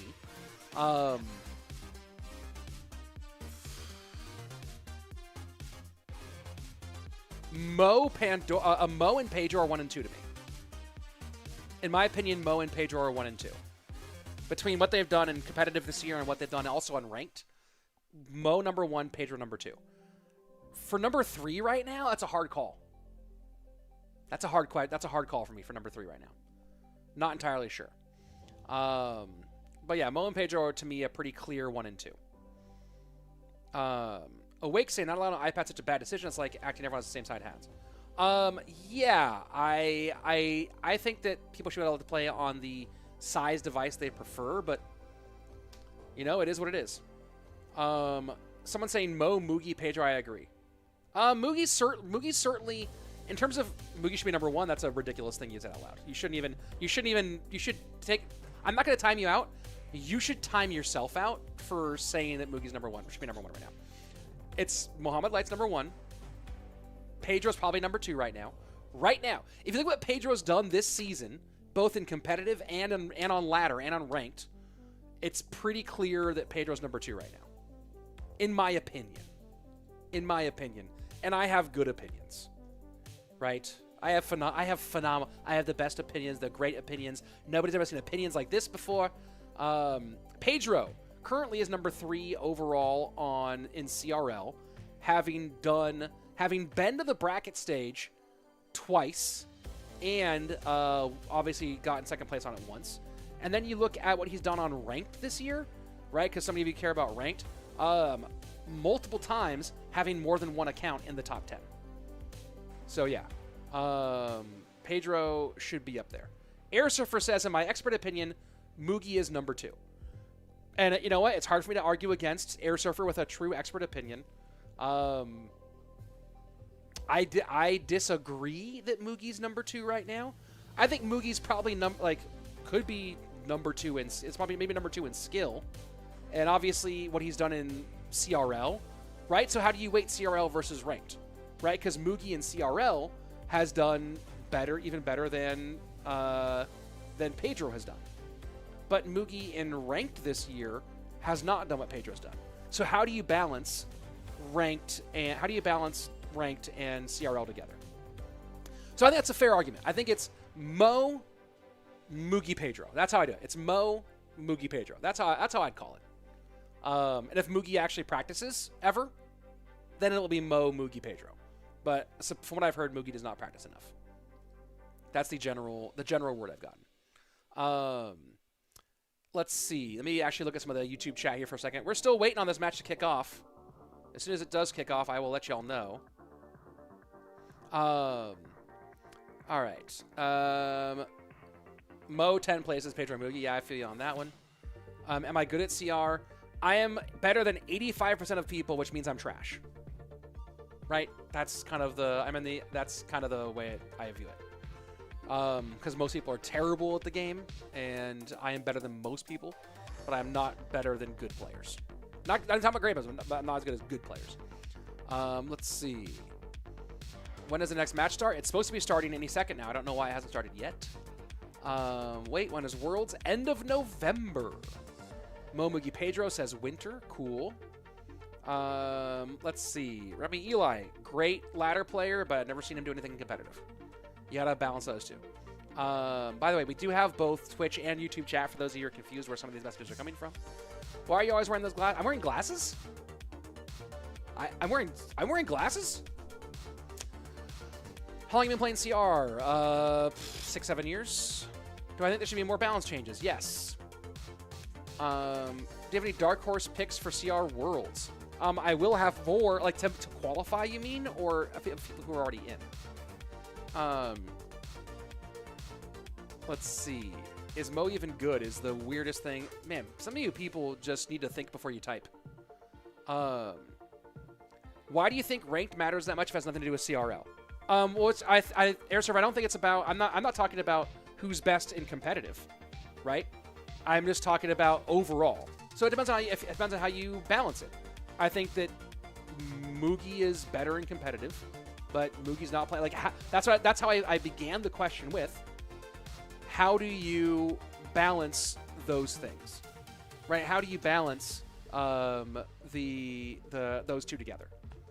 So that's my big thing. Hold on 1 second, folks. Give me just a minute here. I have to handle something real quick.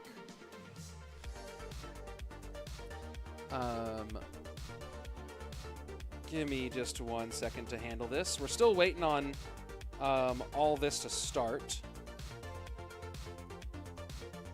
Let's see.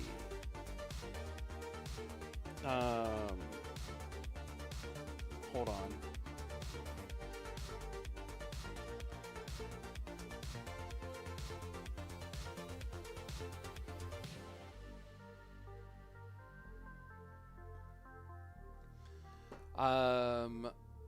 Give me 1 second, folks.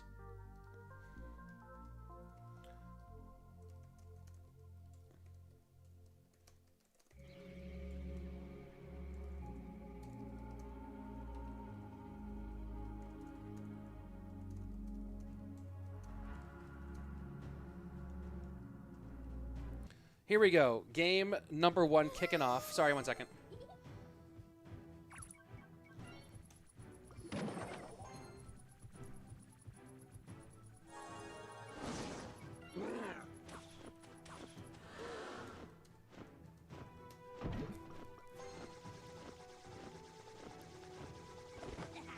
All right, let me get everything back up, and here we are. All right, Kisara versus Gui for our kicking off our 3rd place match. Air Surfer saying, I guess if ladder's involved, yeah, Pedro could be number 2. Yeah, that's just the big question. Are you talking about ladder or not?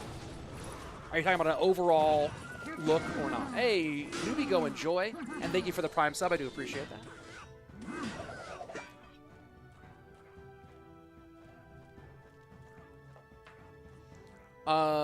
Let me catch up to some of this chat while this match begins to pop off. Most underrated player right now. Ask me that again. Let me think about that for a second. Better than 85% of players is not bad. You have to think about it that like 90% of players are super casual, right? So thinking about 85% of players is, right? People forget this. We're the hardcore community. If you're watching here right now, unless you just accidentally clicked the live button and you're here, we're the hardcore community. We represent a really small subset of the Clash Royale community. Most people who play this game, by a vast margin, are super casual. They play it like when they're chilling for a couple of minutes, in line, stuff like that. Not going to mention the other place, right? Like we are not the norm, the hardcore community. So. Newbie saying, wow, this snipe. I thought you were leaving, Newbie.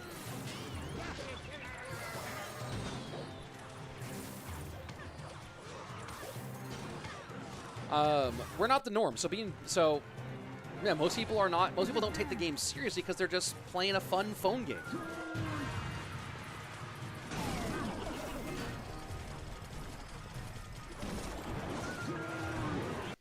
Oh boy. Kisara is just running through him. Oh boy. Oh boy.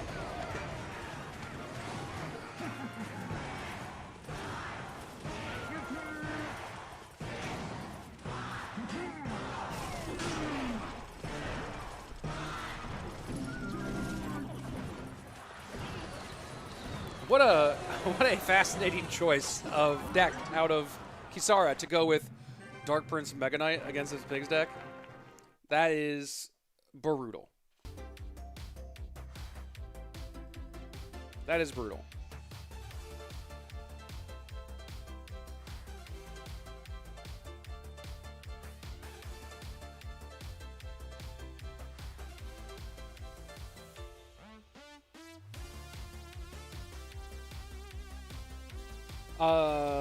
One second. 1 second, folks.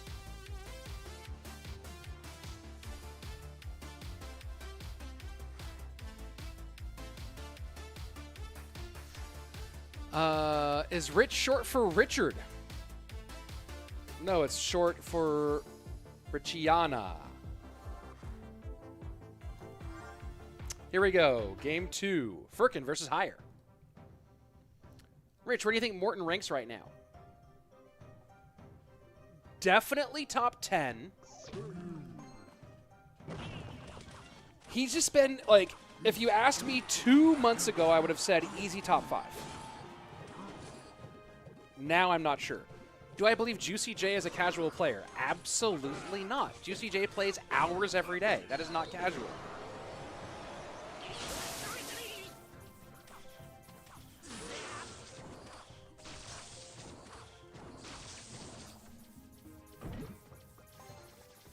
$40K banned RG and Evo RG. Yeah, they really hate that RG. He sacrificed too much effort for content like stream and YouTube. Yeah, and he just bought a house because he, quote-unquote, sacrifices effort for content like stream and YouTube. Juicy got it right, dude. What's the best way to put this? Being a content creator is such a... is this going to be a full trade here? Going to be a full-on trade here?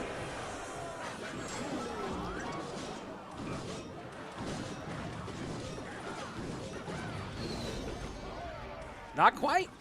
Not quite. Furkan has some work to do. Furkan has some real work to do.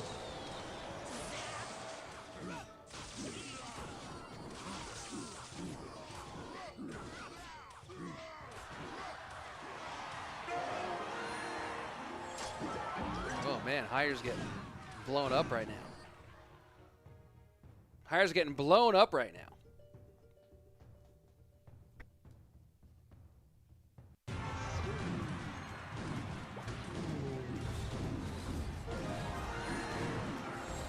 And he's going to try to find some way to do something.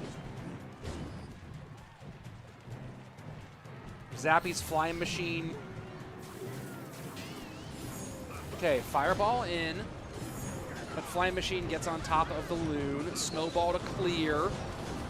Not raged up flying machine, though, and that should be enough to call this one.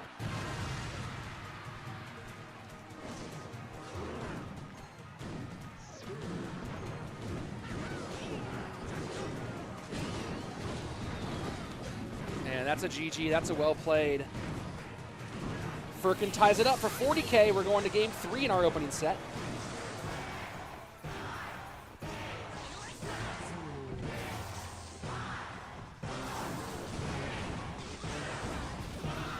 And GG, well played. All right. Let's see. Let me go back to the chat because I was like in the middle of something with the chat, and then this Clash Royale had to start. Aaron Eason, our final matchup. We'll be with that in just a moment. Let's see. You can be a casual player with huge potential, better than pros, but let's play for fun. Maybe. I think that the game kind of self-selects. I think if you start having true success, then you usually dig into it. I think I'll put it this way. I think there are very, very few people in the world who play Clash Royale and could be a top 50 player who aren't. I think that number is very, very tiny. That's my theory. That's my feeling. Let's see. Lucas and Mo are the best players right now. Mo, yes. Lucas, no. Hopefully he does really well in the final month, but has not been a good year for Lucas. Most underrated player right now. I said I would answer this question again. Let me go think about that for a second. Let's go back into our final game. Most underrated player right now. Honestly, and this is going to sound crazy because of where he is on the rankings, because he's currently top 7. Honestly, I think Ruben is the most underrated player right now. Because he's not flashy, he's not winning big stuff, but he's so consistent.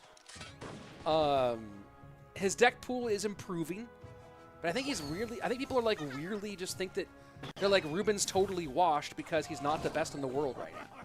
And it's kind of crazy. because he's clearly still good. He's clearly still elite. Just a different kind of elite.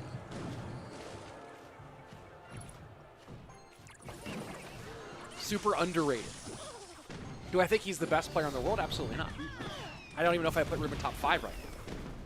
But he's definitely underrated. Interesting Royal Giant. Anything on a throwback Royal Giant deck here from Eason.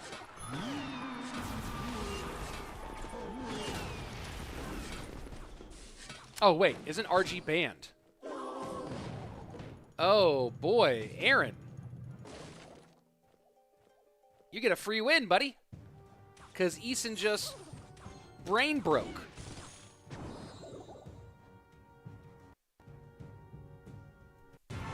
Eason's brain fell apart.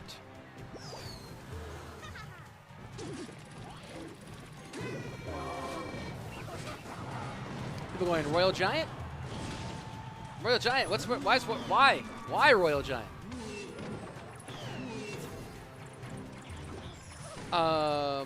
Exhort saying casual's a term for players who have no talent? No, not necessarily. I think casual's a term for somebody who plays casual. Doesn't mean they have no talent. That's not a if-then.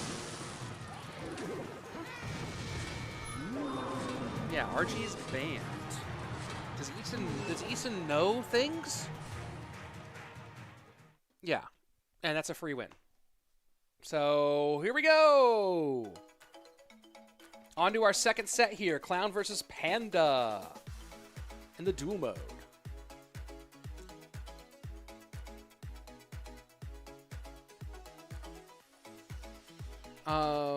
Has Eragon ever won anything competitive? I don't know. That's a good question. I don't know. Let's see. Can I also apply for tournament? Not this one right now, but here we go. Rich, what do you think about 15 cards being available for clan battles? I have high MMR and play basically 15 max players. Used to go 3-1, 4. No, I use level 8 metal. I don't like level 15, but it's in the game, and there's not much we can do about it. So there you go. But I would have preferred a different way to create more progression than adding a level. Is what it is, though. If they're going to add it, they're going to use it. Jackson saying, I think Igor's the most talented. That guy that like barely plays or practices. He is very talented, that's for sure. Does Faust barely play? Is that for real? I thought Faust played a bunch. Do you watch college football? Oh, really? Just only Texas, really. How do bans work exactly? If they ban normally RG, can they still play Evo? No. So if they ban RG, it is banned in all forms. If they ban Evo, it's only the Evo banned. I don't know why they banned both RG and Evo RG. That's weird to me.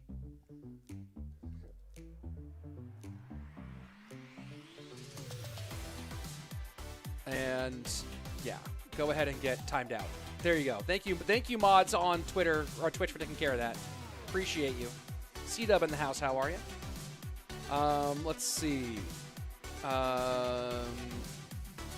We already did top 3 player in the world. I already answered that question earlier. To look back in the chat. Let's see. Bro has named Clown. I didn't take banned RG. Crazy profile picture. Crazy profile picture, by the way. Enjoy that. That's a life you live.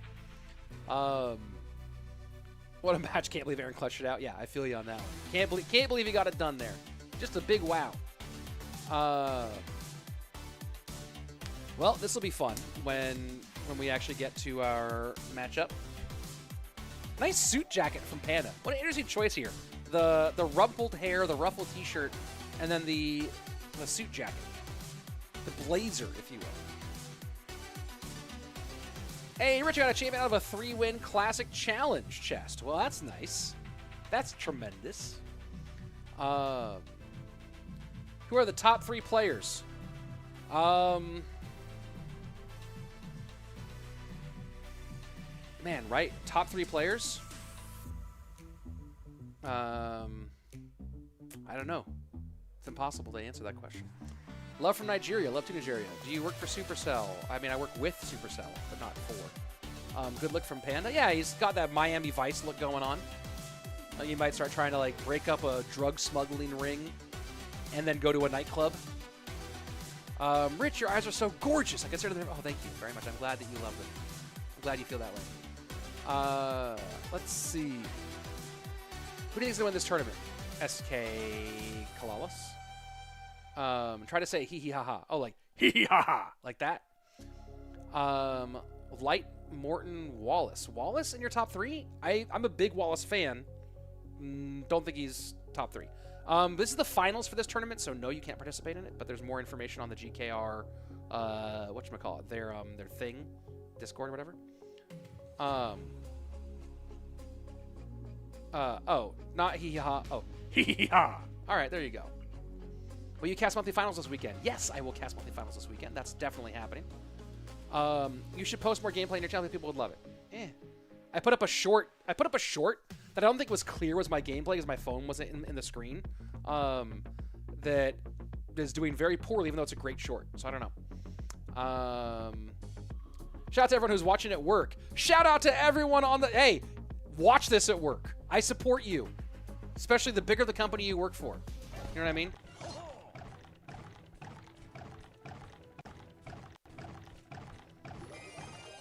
Can I make a community tournament? Maybe.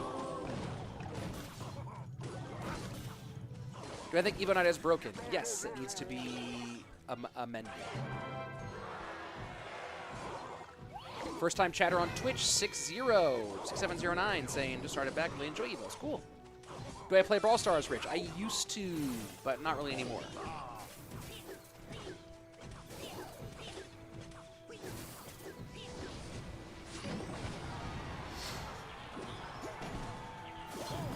Well,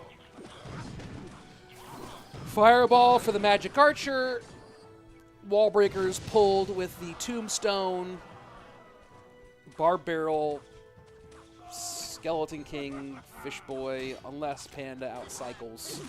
I like Clown's chances. What do you guys think? Which is better, Firecracker Evo or Night Evo? When Firecracker Evo was Firecracker Evo, before it was nerfed, it was the best, maybe the strongest thing ever in the game. Way up there. Yeah,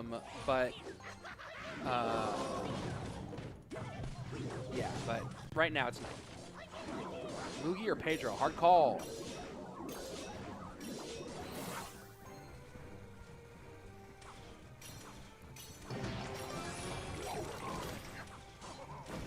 The sound that the knight makes when he gets hit while walking is so weird. Bing, tink, chink, chink, clink, clink.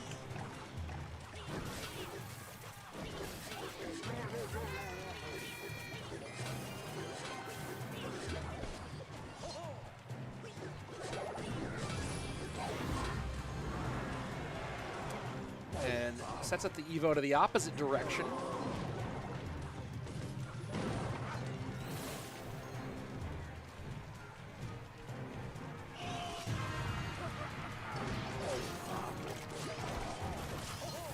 Does he just, oh, he's going to play it like this against the Magic Archer.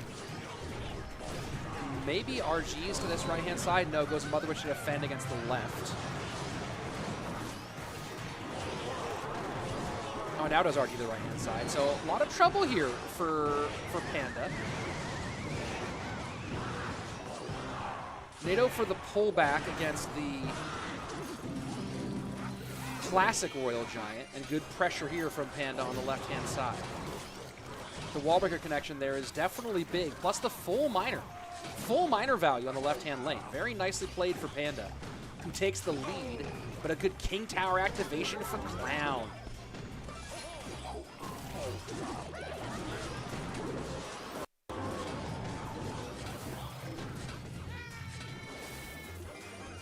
How important will that King Tower activation be? You see right there, it's helping out a lot.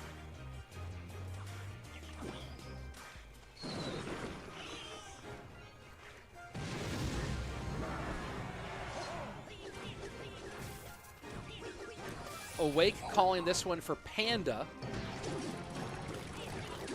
Great matchup. Is it great or just good?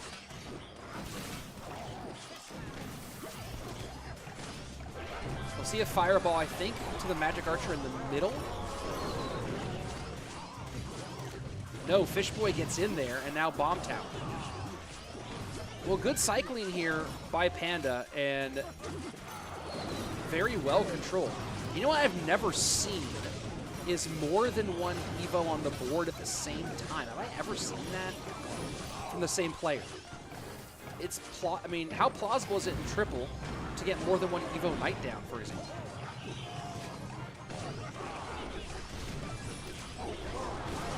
Can this RG get on tower for at least 2 shots? It gets one. It does not get the second, and that should be GG. The bomb tower controlled well. I mean, maybe I was wrong there. It's not good. It's great. I don't know. It felt like, and a little Magic Archer value to cap it all off. Yeah, once it got late, there was no overwhelm opportunity. GG. Log NATO. Get it done!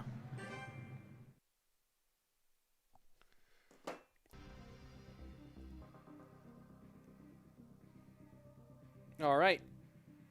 On to the King of the Hill. Right? Is that right? I feel like I'm totally lost where we are in this matchup. We're still in the 3v3 BO ones?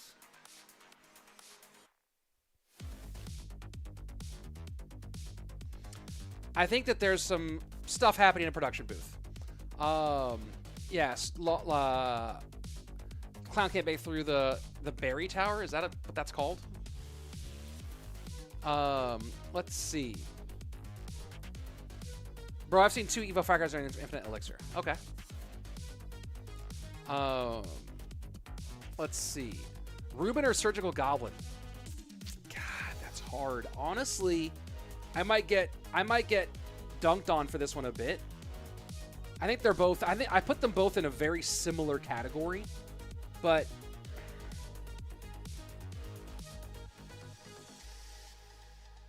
I think I'm gonna have to take Ruben if I'm debating those. If I'm taking those 2. Surgical Goblin was the best player in the world in 2017, and then here we go. Game 2. Yeah, I was all over the place, but they're I'm getting very lost by their production stuff. Surge, the best player in the world in 2017, was not good in 2018. Got it together in 2019, but also had a tremendous team around him. Ruben, like, Queso was just waiting for Ruben to turn 16 to be able to play in CRL. Queso almost made Worlds in 2019. And then he just put his team on his back in 2020.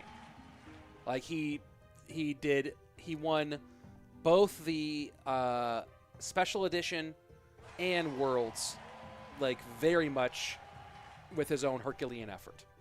And then made Worlds the next year. And then is a good shot at making Worlds this year.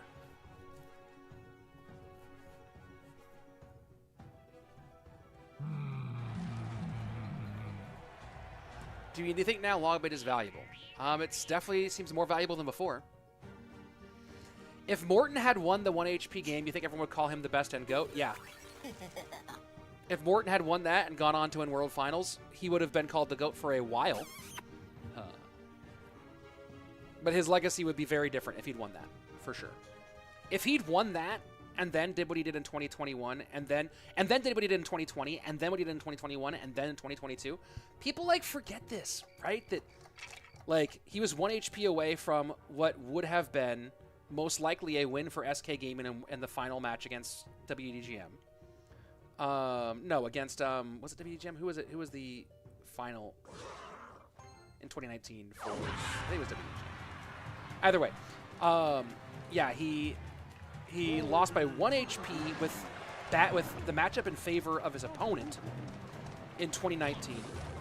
And then in 2020, came down to the final game of the final set after team not close. Like, that's an issue. I mean, SK should have closed out Worlds in 2020. Then was great at Worlds 2021. Then second in Worlds of 2022. Like, if he'd done all that he'd done, but one of those was a world championship, the Morton legacy is so different.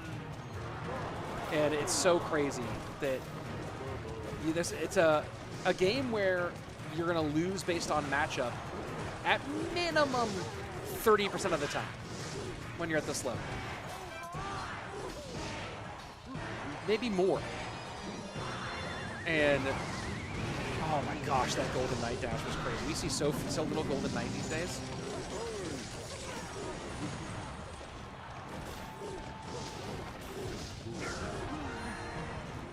And that's an easy win for Clown. And here we go, game 3 coming up. Why do they keep coming back to this screen? They're confusing the heck out of me. I don't know why they're doing that. Awake saying Morton's still the GOAT, in my opinion. Surge Goblin has the hard count, only 1 by 1 HP. Yeah, Surge had like a 60-40, like a 65-35 matchup. And Morton almost won that one. And then Morton the next year got 2nd place by a hair, by just a devastating come from behind victory for Queso. Which by the way, part of my opinion on Ruben is based on the way he was able to carry that championship for Queso.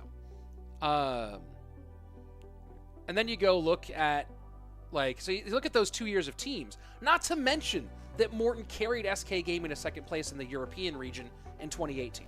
Like a new, not the GOAT yet, not like epic status Morton in that period. Right? But then you also have to think about CRL solos, where in, let's see, 2021 World Finals came in 6th place. 2022 World Finals came in 2nd place. He's probably going to make World Finals this year. He's going to make 5 World Finals in a row. And it easily could have been 6th if he'd had a team around him in 2018. Like, first ballot Hall of Famer. Easily in my all-time top 5. Like, all-time top 5. Easily. Let's get it.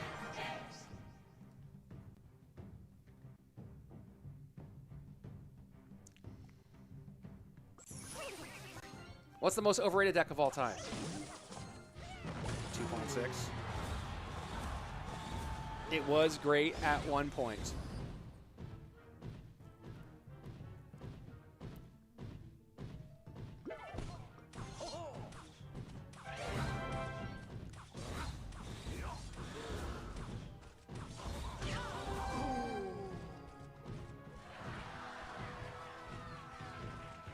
Vitor 75 or Sam? I mean, I'm a huge Vitor fan. He's one of my, he's again like on my list of some of my favorite players, but it's hard to argue that Sam isn't the better player of the two. It's hard to argue that.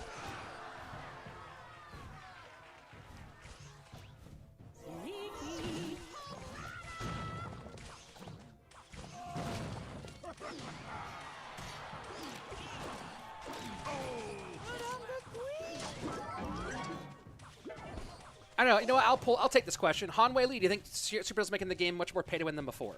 And my answer is the pay to win status of the game changes all the time and has been very different. Because I don't know if you guys remember this. There was an article on Chief Pat a long time ago on like, hey, Chief Pat being like the best player in the world in Clash Royale. And the article focused on how much money he had spent in the game. Like, when it was like $13,000 or something. So, I think that the pay-to-win status of the game has shifted back and forth. Is the monetization scheme right now more aggressive for Advantage than it was for the last couple of years? Yes. And it's all down to, and it's primarily down to EVOs being accessible to the majority of players. But the game, when the game started out, the game was a full-on, purely pay-to-win game when it in the very early days. So it changes over time, and I'm hoping that the pendulum will swing again with this game. We'll have to wait and see. Why is Clown so happy? Because he's just having a great time killing it. Why did it say Smilka on the screen when you joined the game?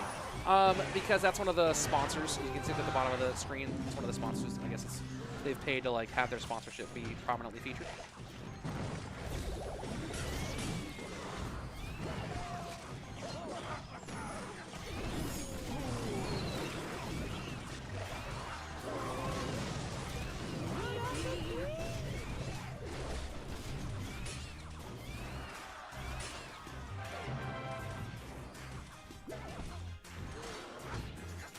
Hanwei say that's a thoughtful answer. I try to give the most thoughtful answer I can, and often it's not accepted because what people want is the angry answer.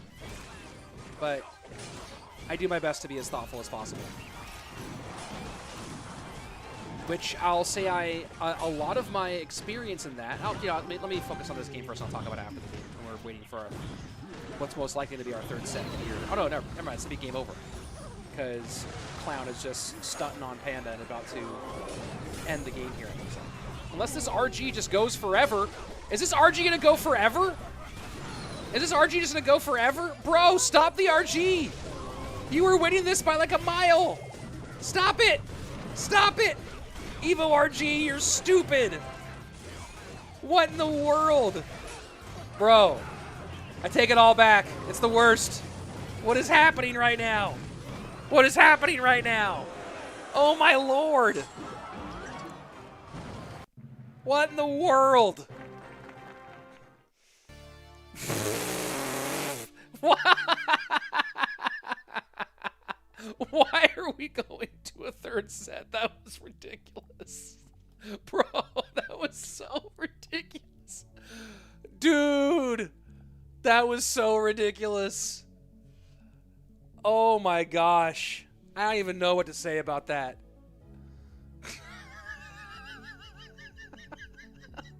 So stupid. Oh, again, Evo RG just needs to have regular stats. Have the ability, but don't have the crazy stats. That's my theory. Oh my lord.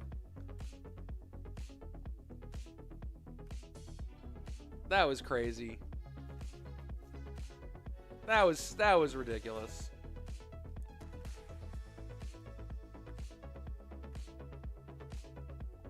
It just doesn't need to be that hard to kill. It does not need to be that hard to kill. That's so nutty.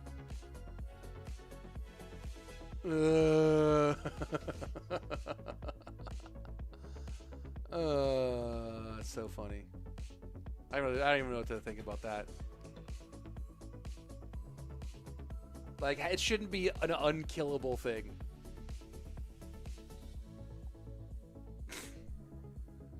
Oh boy. And Eason was saying, for that, someone stop the horse. That's a great saying. I might have to pick that, use that next time I'm casting a Mo match. Someone stop the horse. They nerfed him twice already. Otherwise, if they nerf him, they'll take the Evo away. No, the Evo is still like the knocking troops back from you while you shoot, and then maybe doing some extra damage. That's more than enough. The extra HP is unnecessary. That RG took the game personally. I took that personally. Dude, that was so crazy. That was so crazy. That was ridiculous. What I was saying before whatever we just saw was to go back and answer the thing about a thoughtful answer that Hanwei Lee said earlier. I try to have a thoughtful answer and not give an emotional response, and I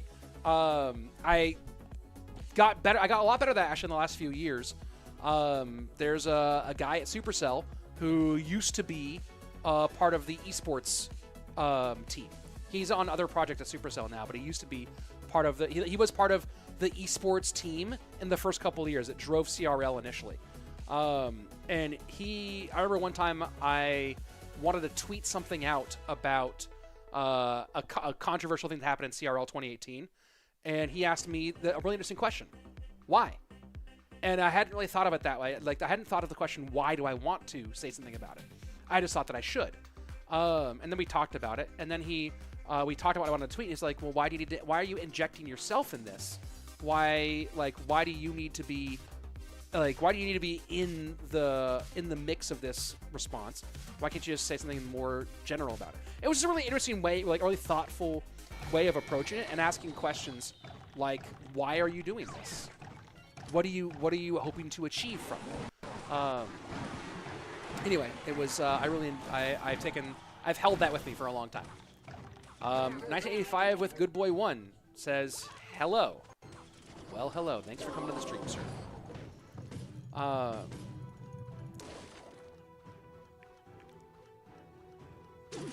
Someone stop the goat versus stop the horse. You can also turn that back on him, though. Why is he trying to stop you for saying it? He wasn't trying to stop me. He wasn't going to stop me. He was asking me what I hoped to achieve from what I was saying. Why did I feel the need to say something publicly about it? And I ended up tweeting something. But I ended up tweeting something that was, like, much less emotional and much more thoughtful than what I initially had thought. And it was a good lesson. Typically, your first emotional reaction is not the one you should be having.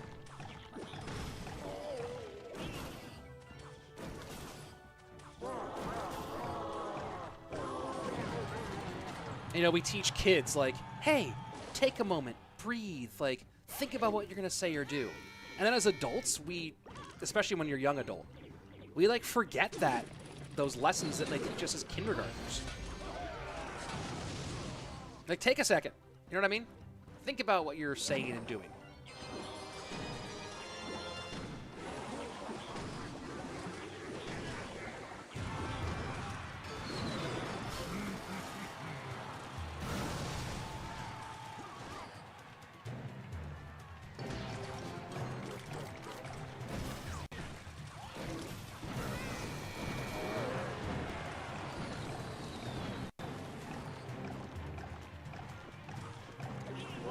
What's y'all's favorite BM? I love to do bars from Path of Legends.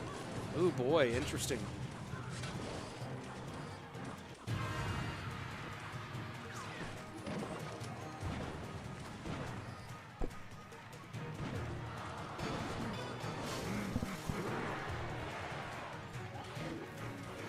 I probably use the eye roll goblin a lot, but it's the most, but it's not like specifically meant to be a BM. It's more like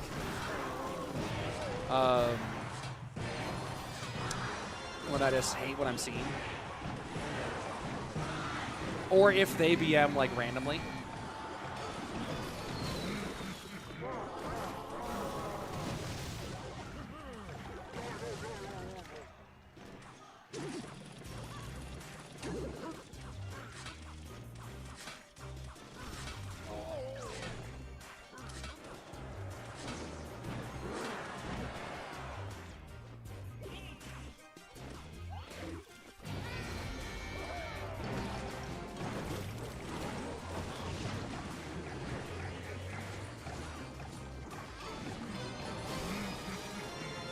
Interesting, just going straight in here. All these barbs totally handled.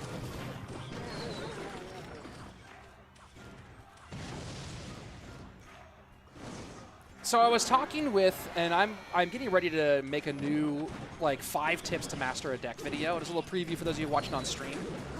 Collabing with the God RF to make a 5 tips to master Splash Yard video coming out pretty soon. And one of the things he was talking about was when you're playing Graveyard against Poison decks, a little preview for you, that you start thinking about how to get damage in ways other than your Graveyard. One of the hard parts about this deck is that it's very difficult to do. With Splash Yard, you can use that NATO creatively to get Baby Dragon damage, to get Ice Wiz damage. In this matchup, it's difficult. But you see Aaron getting good damage anyway.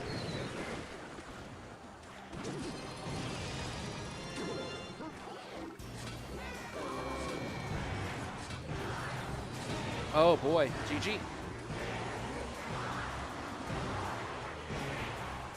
Well done. Game number 1 for 40K.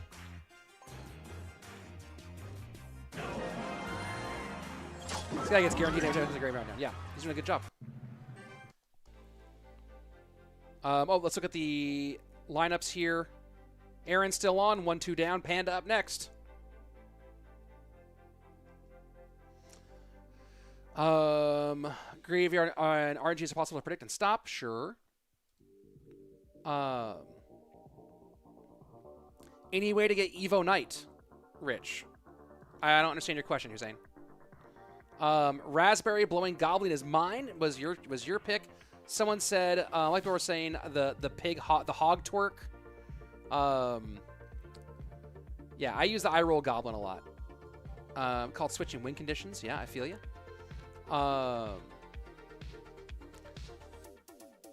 Let's see.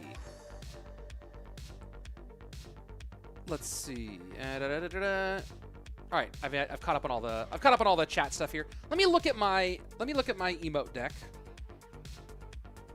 Let's take a moment and look at my emote deck and see. All right, here you go. Here's a look at my emote deck. Can I get the camera to focus on it? There you go. So if you see, I try to have every sunglasses emote I can in there because I wear sunglasses. So sunglass goblin, sunglass king, sunglass princess. The caster emote with the king with the headphones. I think 10 is my biggest my biggest BM. I should put the hog with the sunglasses in there too. In my main deck. When I win, I just do all of the ones that have sunglasses.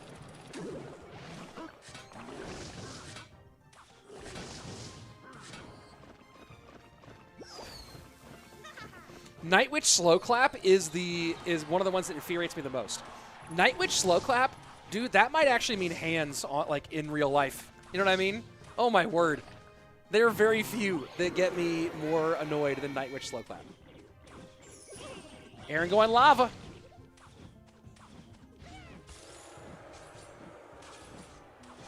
And getting a lot of goblin damage in the opposite lane. Oof. Oof. Coin pig is my favorite remote. Favorite remote emote.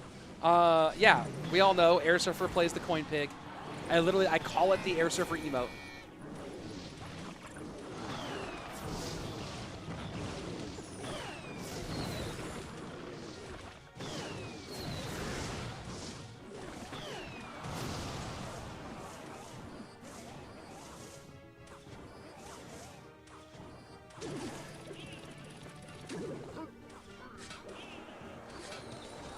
Ooh, got a little greedy, but no firecracker damage. You forgot the 8-bit king laugh with the sunglass. That's in there. It was in there. That's one of my sunglass ones that I have. It's in my emote deck.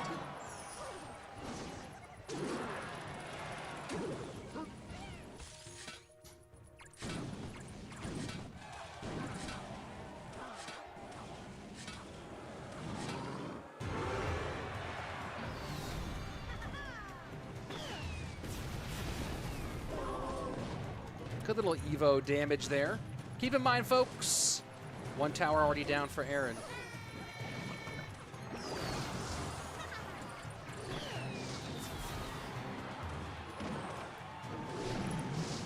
This is going to get dicey. Bats trying to work high. Skelly Drags making those a problem. And tower down, but I don't know if it matters. What is happening with these guys? What is happening? Did Panda just throw?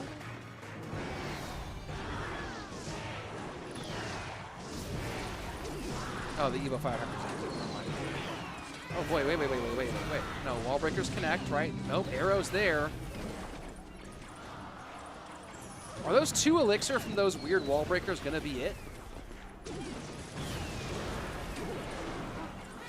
Good barbs, great barbs.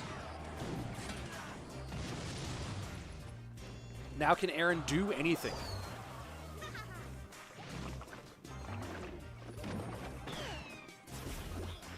There is no spell cycling. Oh, good early goblins. Log in, trying to make enough opportunity, but arrows stop it. Does Balloon come down the right? No, Barb's in the pocket. 2 firecrackers working. Evo Barb's not going to get much done here at all. Aaron does not like that. He knows that that was 5 elixir that got little to no value. This miner will get some good damage. Has to fireball defensively. 186 left.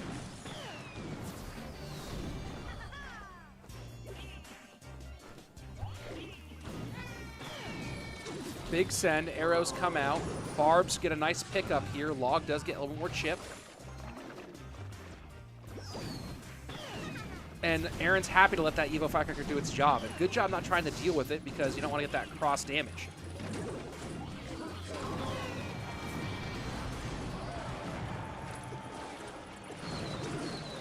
Aaron needs to catch this. Takes 1. Log will do it. GG, well played. Wow. Wow. Getting that early tower damage on the right-hand side was massive for Panda. And that means Aaron down. Furkan up. Furkan Panda here for game 3. Panda was on it. Like a Joe Rogan supplement. On it. Firecracker turned off against the pups. Yeah, Firecracker was not useful. Goblin dropping his jaw, becoming Skelly is my most used. Oh, fun. Yeah, there need to be more sunglasses ones. If I ever do get an emote, which will never happen, but if I ever did, I'd have to have some shades on. You know what I mean? It would, like, pretend to pull off its shades and then go like that.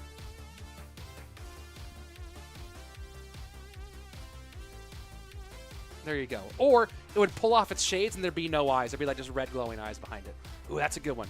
It'd pull off the shades and there's just red glowing eyes. I kind of dig that. When does Shot Calalas play? Next. Our championship match, which will be right after this one. You mean King Thug Life isn't you already? It's close. It's pretty close. Ooh, pulls off glasses to reveal a second set of glasses. William Copeland, great call. Well played. Well played indeed. Yeah, the king has dark hair. Has like really dark hair. It's the lighting in my office is always weird. I actually my hair is much lighter than it appears with the way I have lights done in here. If you see me like outside in the sun, it's like I'm a dirty blonde. But I look much more like brownish here in the studio.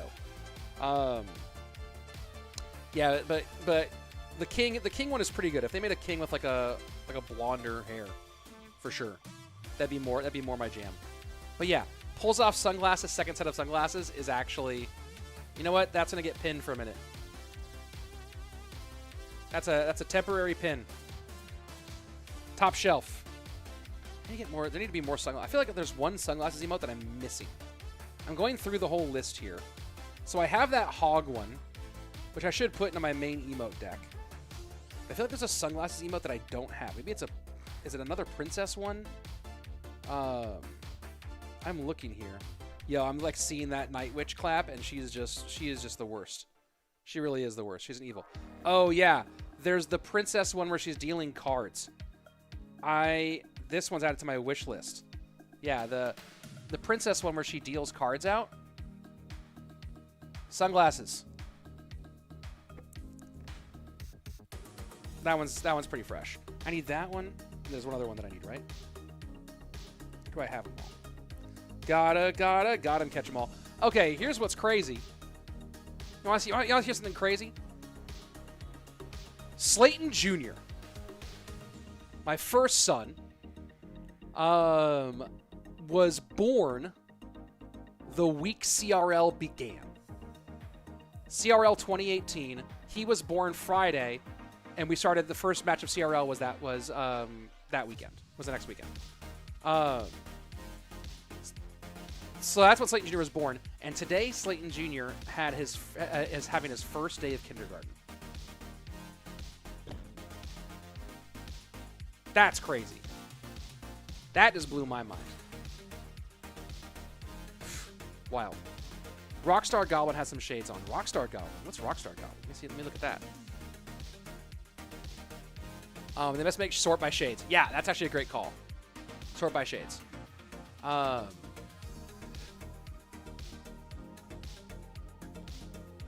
PMP. I don't understand why people use Skelly Drags when Baby Dragon's far better, especially in this meta. Just maybe for the possibility of having two. You could split, or they're not always like single. There's a lot more single target DPS than splash DPS too. Hot take: Laughing Goblin is more toxic than Yawning Princess. I'll take that. I'll take that. Let's see. My daughter starts Wednesday. I'm not ready, bro. It's crazy. He's destined to be a CR pro or commentator. I hope. I mean, if he wants to be a commentator, great. I hope that he does not play enough of any video game to be a pro gamer. All right, I want that kid touching grass all day. All day. He'll be a. You know what he's gonna be? He's gonna be a pro disc golfer. There we go. There we go. That's the plan.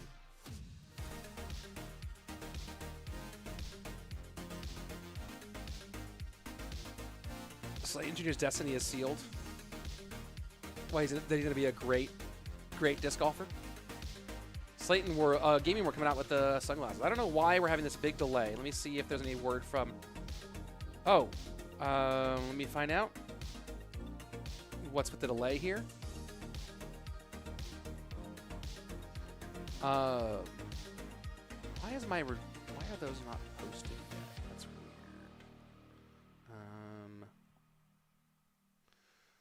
Yeah, but no, I professional grass toucher. Yeah.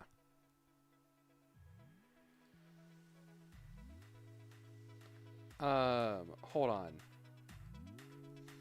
Hold on, I'm getting some information.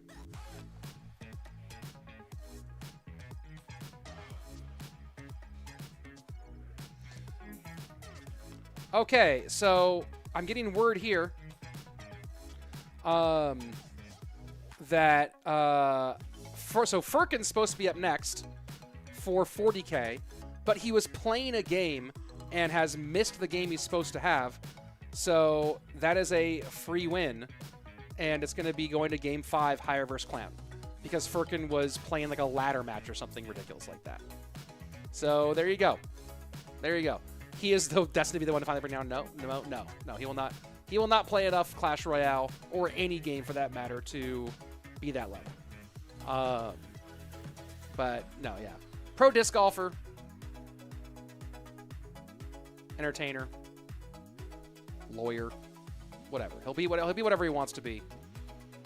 But hopefully it's, you know, I'd rather have him be a content creator than a pro player. As I was saying earlier, Awake was talking about it too. Like, people talk about Juicy doesn't play enough to be blah blah blah.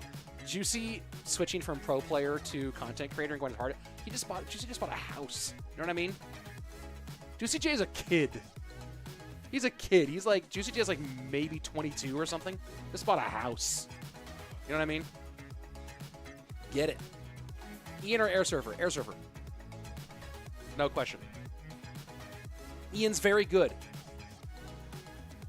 If you're asking me how to have one of them play a BO3 for my soul against the devil, pick an Air Surfer. What do you think of Ash taking a step back? Sad to see him go. I haven't seen... I've heard people mention it a couple times. I haven't seen the video yet. But if that's what's best for him and his family and for his health and his goals and things like that, then good for him. I never lament somebody making the decision that it's time to move on if they feel that's their best choice, right? A lot of people were really sad about like a bunch of pros who decided to move on when CRL teams ended. But honestly, a lot of them, like, it was the right call. It was time. And they'd really just been sticking around because there was a free paycheck from being on CRL teams. Like when Vulcan quit to move on and go to college, it's like, no, Vulcan's mind and drive on Clash Royale is a waste. That dude should be out like learning how to be a doctor or something. You know what I mean? And eventually, all the pros you see here will eventually move on. All of them will. And most of them will go on to do bigger and better things.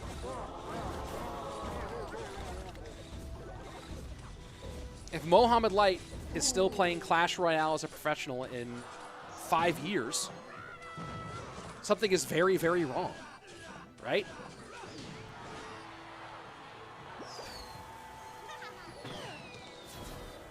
But it's a great thing for him to do now.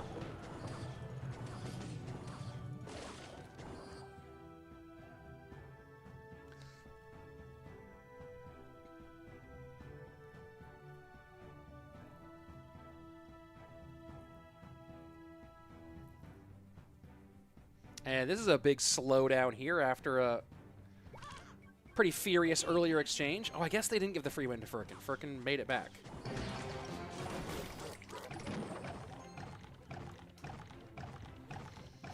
I thought they had given the free win. Why is it wrong, Rich? He's the GOAT of the game. He is the GOAT of the game. But eventually, like, Mo is very smart and very driven. And it's phenomenal that he plays Clash Royale now, and I hope we get a couple more years out of him. But if in like 5 years Mo isn't off doing something that, like, he's a smart, talented guy, right? Like, he should be off whatever it is. I know he's planning, he said he's planning on studying AI, but minds like that should be used towards putting more into the world. Not, and again, I'm totally down for it right now. It's great. But, like, I'm glad Mo's going to university. I'm glad he takes his studies seriously, and I look forward to seeing what he does when he decides that it's time to end his Clash Royale career.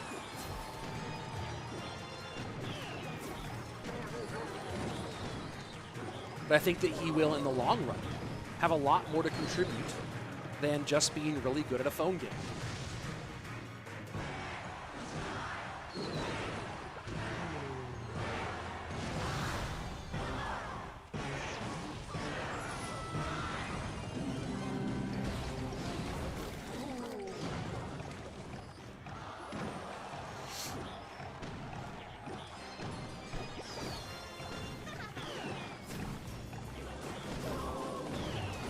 Man, Furkan is just struggling to defend these graveyards, and I wonder if he's not running EQ. Oh, EQ's banned, that's why. I was like, I wonder if he's not running EQ. Man, running Hog in a graveyard-friendly meta when there's no EQ is kind of crazy. So are you saying smart kids like Mo should not play CR? No, not at all. I'm saying they shouldn't play CR forever and then be 30 and have not done anything else, you know what I mean? I think it's great that Mo's playing CR right now. He's done great stuff for the game and has earned money that he's earned life-changing money. But I just hope that a smart kid like Mo eventually moves on and does more. Just like I'm really happy to see all the people that you used to love on teams moving on and doing more. And going to the next thing. Growing, evolving, figuring out what their life will be.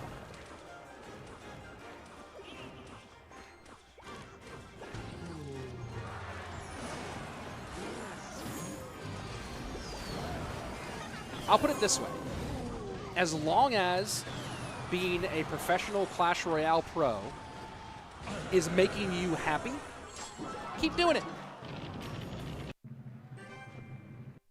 You know what I mean?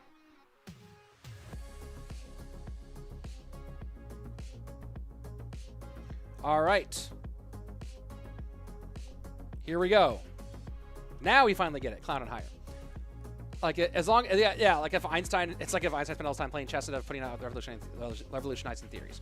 Yeah, like, so there's some of that, is like, let's put our best and brightest eventually to things that matter. And this is fun, but like, being great at Clash Royale doesn't make the world better, right? But then also, like, as long as you're having fun, if it's fulfilling you, and putting, and generally a positive thing, then if that's the profession you want, go for it. What I didn't like was seeing a lot of players in 2020. There were a lot of players in 2019 even. A lot of players who are ready to move on, but felt like they couldn't because of the money, because they were making good money playing Clash Royale professionally. And when teams folded in and there was no longer guaranteed money, a lot of players felt like they had been released and they could go on, they could move on finally. So there you go.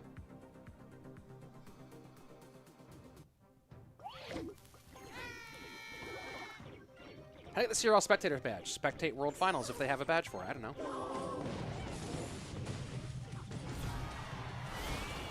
Something to be happy should not be the goal. Yeah. What do you mean? I'm saying, yeah, if it makes you happy.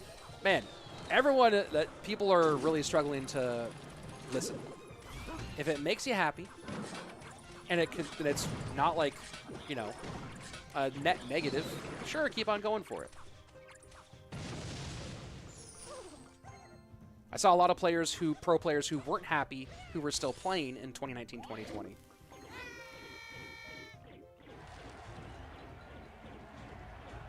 But also, like, in the end, oh, I was answering a comment, not my question. Got it. I've seen people know, is it dab? What's your dab anymore? Maybe it's now it's cool rather than cringe. Maybe, yeah. Dabbing is just so out. Do you see yourself still casting CRL in 5 years? Well, here's the difference. I'm a professional commentator, right? Like, my job is doing commentary. And I enjoy public speaking. Every job I've had as an adult has involved public speaking. From teaching the LSAT, which I did in classroom for 7 years, to stand-up comedy, to mixed martial arts commentary, to Clash Royale commentary. Every job I've had has been public speaking. I really enjoy it tremendously. So this is what I like to do. If CRL is still around in 5 years, I anticipate I'll still be casting it, amongst other things that I'm doing. I'm currently working on some projects that, you know what? This is the 3rd place match. I'm putting you in timeout. You get salty with me again, you're banned. I don't need your sass.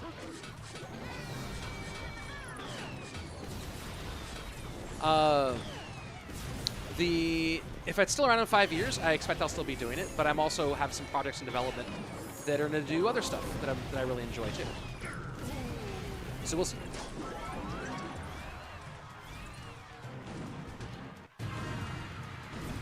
Is this your favorite job so far? Second. Comedy was my favorite by far.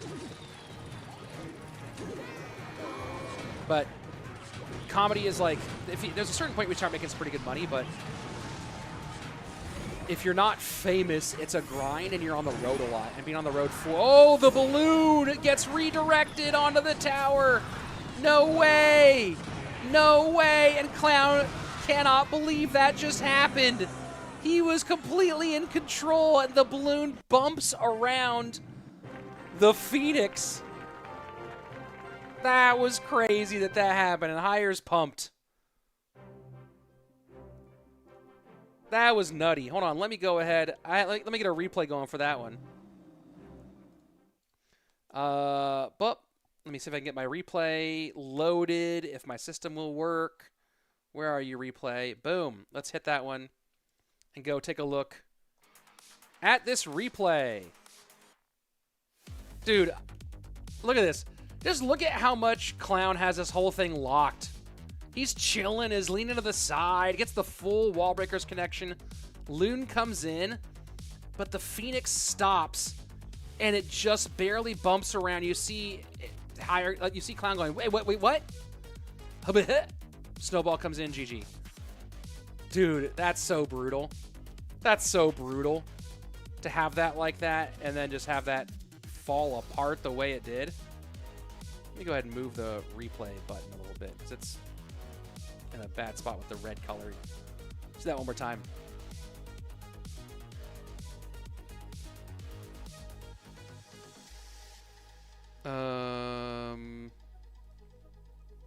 Ooh, snap.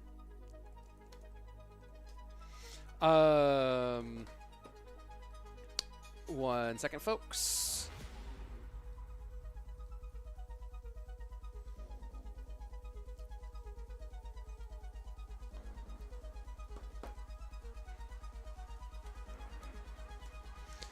All right. Let's see. 1 second, folks. All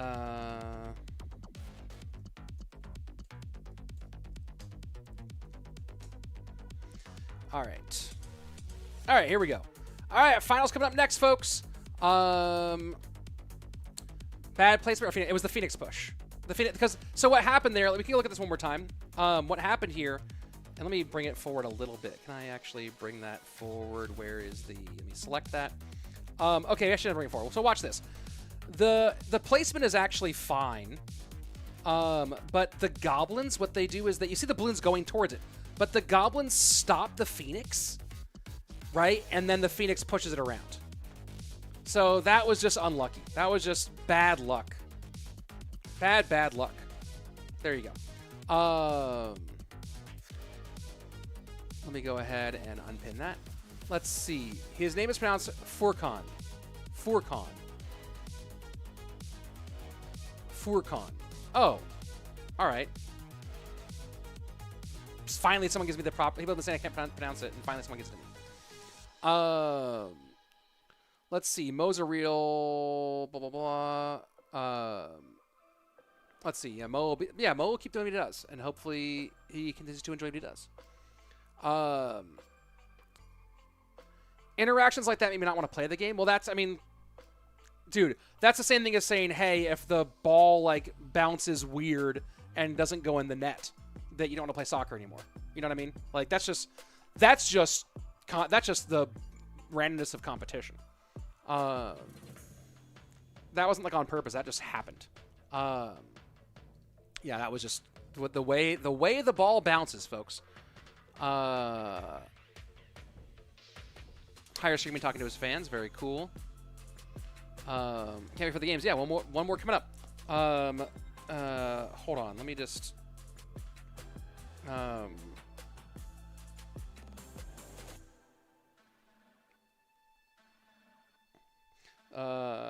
on. Hello once again, says Adiups. Hello, how are you? The way the ball bounces, nice saying, yeah. It's a pretty common one when it comes to sports. Also, that's the way the cookie crumbles. Want to take it that way? Where I was looking for something back here, can't find it. Is Evo Minifigure just going to be a P.E.K.K.A? Good question. Hey, folks, what's coming up next? Oh, hold on, wrong button. There we go. Championship coming soon. That's the way the elixir flows in CR terms. Oh, interesting. I like that. Doesn't feel as good. That's the way the elixir flows. Just doesn't quite have the feel. You know what I mean? Doesn't quite have the feel. Hold on.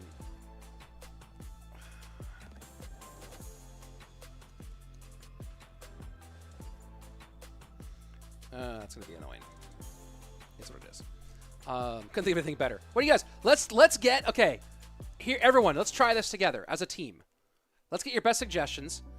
So did Mo retire? No. We're just talking about the future, right? Let's try this. Let's try to workshop this. That's the way the ball bounces. That's the way the cookie crumbles. Smurf Blade has said that's the way the elixir flows for CR, which is fine, but just doesn't quite have it. So that's the way the balloon acts in a particular match between Iron and Cloud.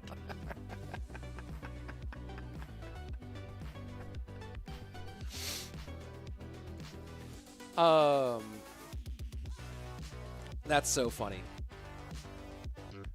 That's the way the poison kills? No, because poison, there's no randomness there, right? That's the way the tower goes down. That's the way the graveyard spawns, right? That's the way the tiles tile. I don't know. This is hard, but this is so for my favorite. That's the way the balloon acts in this particular match between Iron and Cloud. Pinning that one. That one's funny. That's the way the Golden Knight dashes. Interesting. That's the way the MK jumps. The graveyard one is... The graveyard one has some RNG to it. That's the way the Skelly spawn, right? Here we go. Our championship match for GKR coming up soon. Higher Gaming, Shot Calalas, Mini, Samuel, and Keef. The first 3 up for against Rainbow, Wallace, and Sub. Rainbow versus Mini, Sam versus Wallace, and if necessary, Keef versus Sub. When's the next game? Hopefully soon. They've now got rosters up, so in a minute. Look at these bands here. Interesting bands. Lava, NATO, Tesla, and Barbs. So RG, Firecracker, Knight, Mortar, Skellies. Interesting.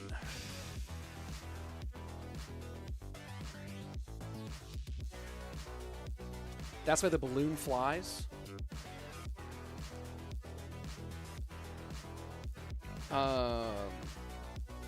That's why the 7x values spawn. That's funny. My suspicion here is that Mo will be in the dual mode set, as he always is. Everyone's wondering, is Mo not playing? Mo usually plays the dual set, not the 303 BO1 set. Rich, your favorite Clash Royale pro player?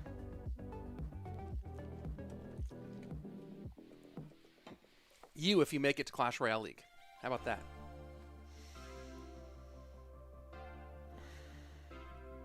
Oh, there's a giveaway? Hey, giveaway? There's a giveaway. What kind of giveaway? Is it like for, I don't know. Whatever. All right, matchup coming here in a second. And we will have a champion very soon. Hey, Steve saying, by the way, first time coming to the stream. Love the content interactions. Much love. Hey, I don't ever do this, but I'll do one of these right now. Why not? Yeah, thanks for coming. We'll dial in a bit when we get to this championship here, but for now we're just gonna chill and chat. That's why Phoenix needs a diet. Is so random, but I support you. I support you. This is still the best one. This is still the best one by far. There's so many things I want to make into things I say regularly, but I straight up can't say that in real. I can't start making that thing I say in CRL. People would be like, "What in the world?" Oh, you got me. You were asking for a giveaway? Oh no, I'm not doing that. But thank you. I'm glad you enjoy my content. I'm glad you like it. We'll have some more stuff coming. We have a match coming soon here. Why does it take that long to start the matches? I have no idea. They're sending me a clean feed. I just cast it. That's the way the bowler bowls. Interesting. Has to have some randomness, right? So like the ball bounces, has some randomness. You know what I mean? Yeah, I gotta just pull the clip every time you want to explain it. That's the way the bomb drops. Maybe. It's not CR enough. You know what I mean? That's the way the Skellies spawn. Here's the thing, right? Here's the thing, is that when I say one of those things, people will 100% in the comments be like, "There's no graveyard in this matchup. What is he even watching? This caster doesn't even know what he's talking about. He's super dumb." Right? That'll be the response. So it has to be something that's like clearly more of a saying and is not tied to cards that may or may not be on the board. That's why the golem crumbles. Interesting. Phrase must come naturally in the moment. Sure. Favorite tower? Right, for sure. Bro has lots of sunglasses in the background. I have what? I do? Cool. That's nice to know. Why is Mo so calm for a freaking match? Because he's already won like $500,000, so why not? That's the way Elixir works. Yeah, I don't know. I always go for the left tower. I mean, so this is interesting. There is definitely a slight advantage, or there is a slight overrepresentation of left-handed players in the high levels of Clash Royale. As is often the case in many sports that involve your hands, right? Baseball, basketball, whatever, and soccer, football, left-footed players. there is a higher chance of, there's a higher propensity of left-handed players. And I think it's because most people naturally will play to the right-hand side because that's where their thumb goes. And they play to their right to the other person's left-hand tower. And some people who are lefty will naturally play the opposite direction. And I think especially early on, people get a little bit like, what the heck? Why is it being played over here? I don't know. I think I might be stretching, but I've had this theory since 2018. That's the way the cards are shuffled. All right, here we go. That's the way the lava pops? Almost.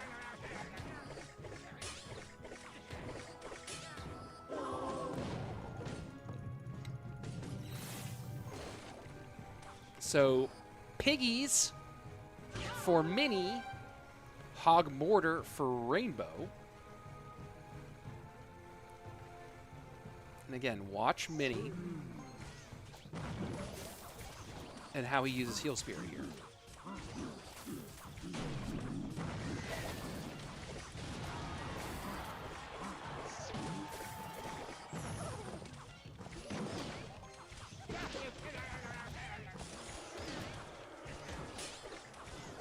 Pigs in Parade versus Hog Mortar.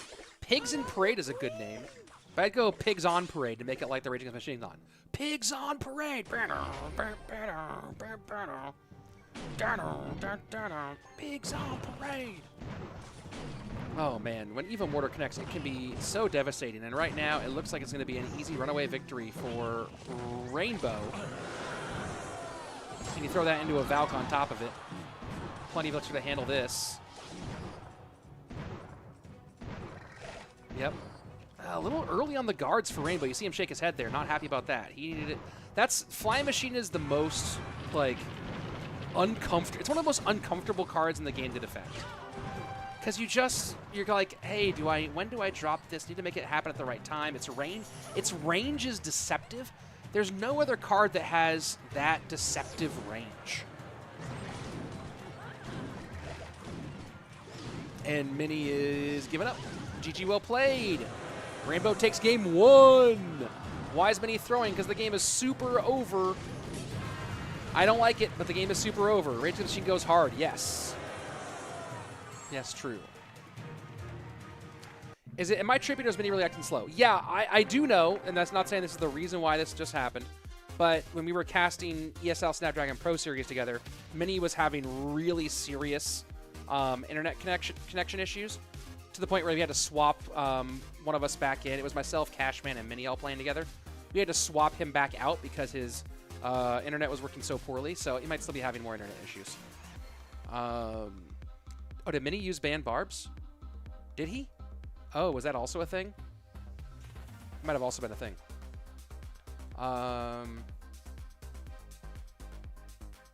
Why is a linebacker-looking dude named Rainbow? Yeah, Rainbow is stacked. Like, Rainbow looks like he can fight, you know what I mean? And, yeah, his name is Rainbow. It's really funny. Do you think it's possible that Ultimate Champion with an outdated deck? Yeah, Ultimate Champion, you just have to win 51% of your games, you know what I mean? It's not hard to get Ultimate Champion anymore. I do it every season, right? That proves it's not that hard.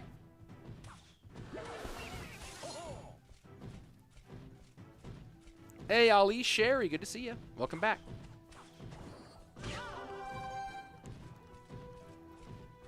And Mini Mortar got too much hit.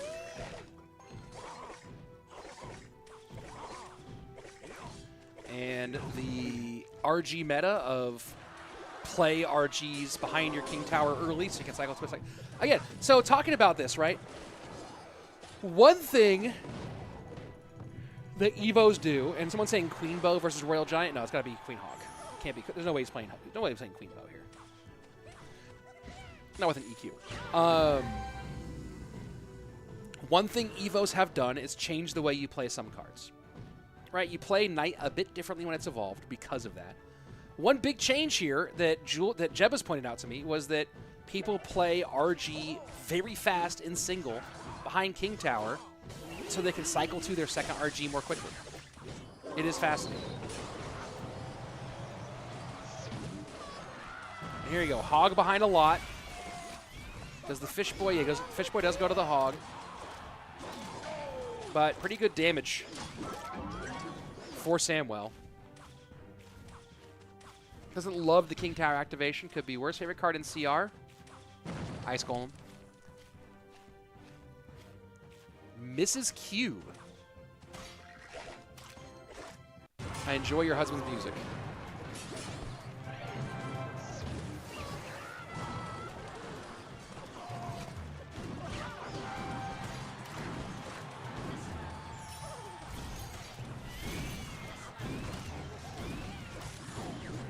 Hog Rider needs a nerf. I'm not saying this because I hate him, but because he can deck can be good. That's not. He cannot be using any deck to be good.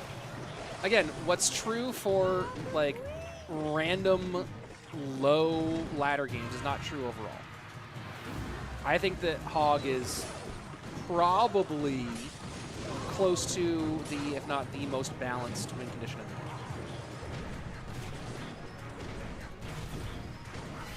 Close to.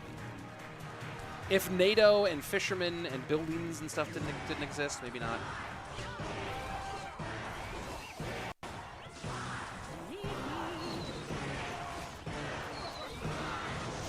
But I think that Hog is not inherently overpowered. And Hog is not useful in any deck. It only seems that way.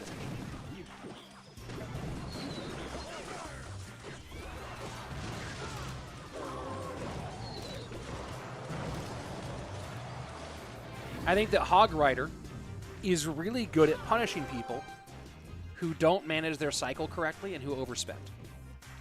That's what Hog Rider is good at. If you overspend and leave yourself lacking on defense, or if you are not good at saving your proper counters to Hog Rider in your deck, then Hog Rider, yeah, will feel very overpowered.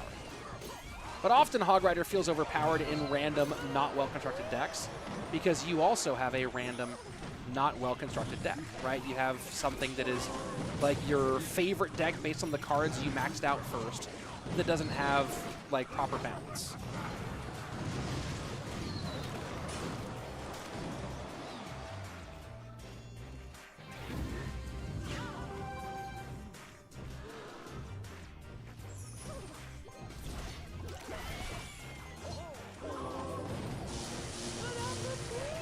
Good lightning. Wallace has to sit on his Fisherman right now. But he knows he can't get anything from this. Queen has gotten so much value in this matchup. And the Lumberjack has gotten almost no value in this matchup.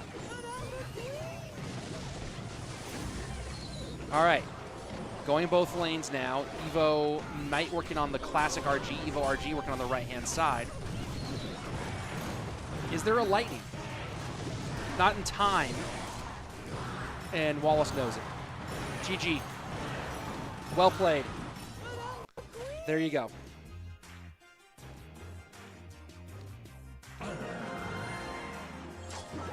And tied up here in the opening set as Samwell beats Wallace. Let's go to game 3. Keef versus Sub. Coming up next.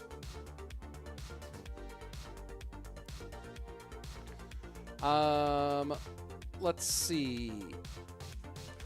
Clash Royale so hard to play when people have max cards, and I have 3 level 15 cards, and I have 13 cards.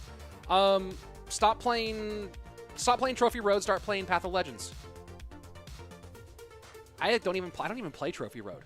Like I think I'm still at like 7,000 something. I just play Path of Legends or challenges. But mostly I play Path of Legends. But you know, do you play as you want to? What if the Hog Rider and Ram Rider's Evo would be they just hop off their rise, become 2 units? That would be compelling. Samwell and Wallace are closely matched as players. I think Sam's a little better, but yeah, it's always a fun matchup with those two. They're always a fun, good matchup. BO1s are hard to judge anybody on, though. You know what I mean? BO3s, BO5s. That's how you got to do it. That's how you got to. I think Hog should have lost that matchup as they have Fisherman didn't go for King Tower activation. You can't always get that King Tower activation, right? Like, because that Fisherman is critical for support to the Royal Giant. So if you sit on it, it comes down to a challenge. Also, Fisherman can be distracted. There's also damage behind the Hog. Like, there was a good job by Samwell of pressuring. So,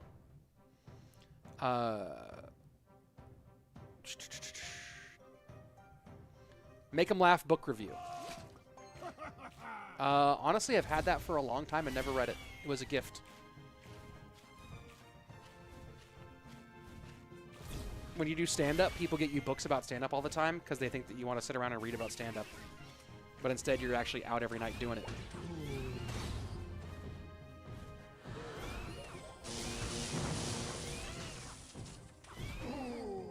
I've read like 2 books that were about stand-up. One is... oh, that's a little King Tao activation against the Lumberjack. Nicely played by Sub.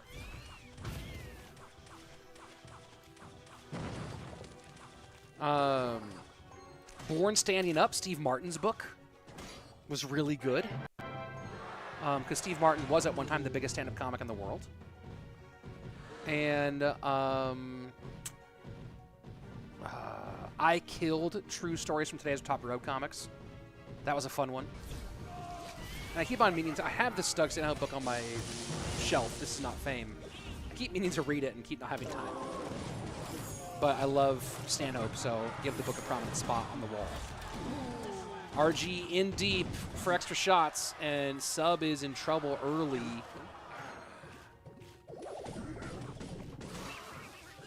Despite the King Tower activation. And you see Sub shaking his head, not digging it at all.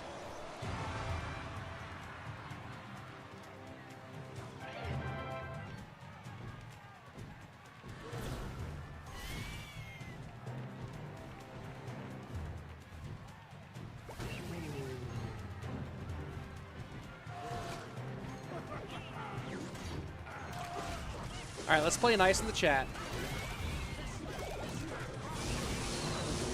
Lightning gonna clean up a lot of that, and Sub just can't get anything for his money.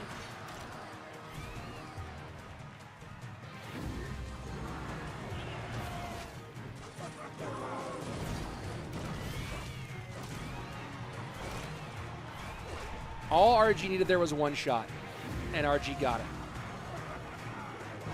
And now let's see if Keef can defend against this insane giant.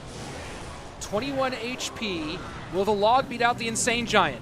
And it does. Whoo, for a second there. Whoo, for a second there. You know what I mean? Felt like we were about to see some more Royal Giant madness. Instead, Keef beats it out with the log. And gets it done. GG, well played. Here we go. Sub almost got it. Almost got it. And here we go. I'm even going to probably record this on my PC for later. Because Pedro, Mo, best of 3, dual mode. This could conceivably be the championship match at World Finals. You know what I mean? This could legitimately be the championship match at World Finals. Probably do a repost of this one. This is going to be fun. This is going to be really fun. I wonder if I can... Let me go ahead and do something really quick. Give me 1 second, folks. Let me do this, actually. Yeah. This is a much better choice. 1 second as I handle something, everybody. Let me go to Le Discord. Come on, work. Who's your money on, Richie? Oh man, I mean, how do you not bet? How do you not bet on Mo here? How do you bet on anybody other than Mo in this situation, right? You gotta. You gotta. But honestly, one of the most dangerous people in the whole game for Mo at Worlds is going to be Pedro.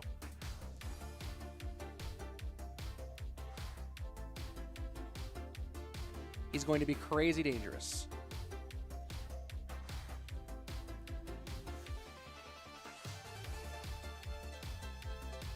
And what is happening? Are they going to free win here? Oh my gosh.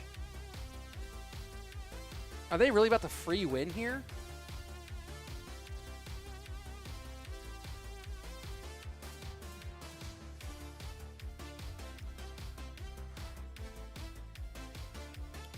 I am waiting. Hold on.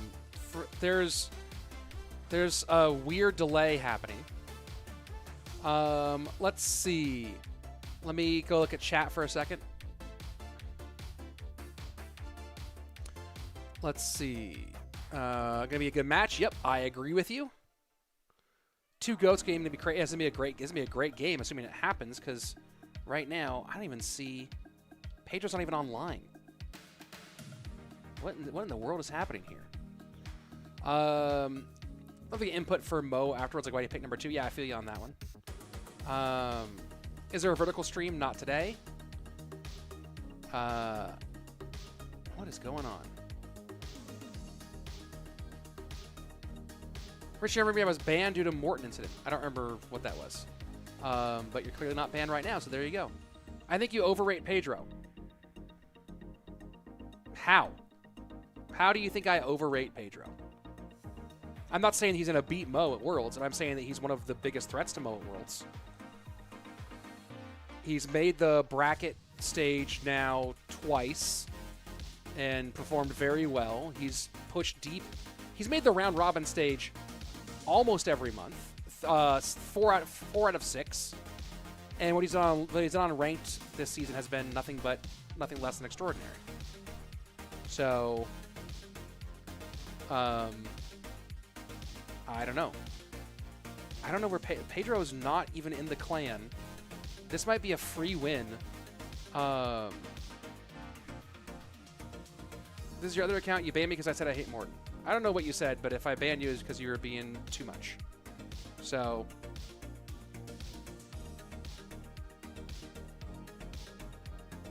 I think that, wow. Wow, okay. Pedro just isn't here, and now it's a free win in set number 2 to Mo, and we're going to set 3. What in the world? And Keef just left the clan, I think because of the free win. What is happening here?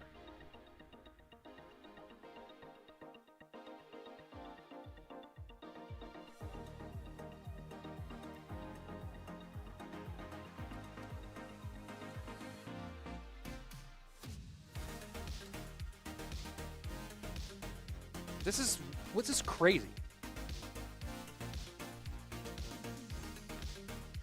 This is absolute madness. Keef just left. Pedro wasn't in clan. Free win given to SK Calalas because he didn't show up. And then now Keef, who's supposed to be first up for higher gaming, just left the clan. My guess is out of protest for what just happened. This is absolute madness.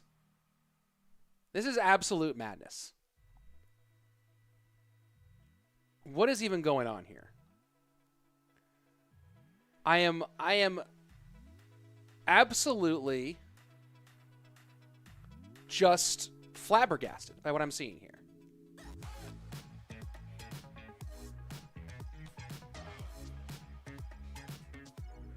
And I'm stunned. I'm absolutely stunned. I'm annoyed because I really wanted to have the Mo versus Pedro matchup. I don't know what happened. And also, it's just annoying that we've gotten all the way here to this grand final and, like... Okay, Keef now has rejoined the clan.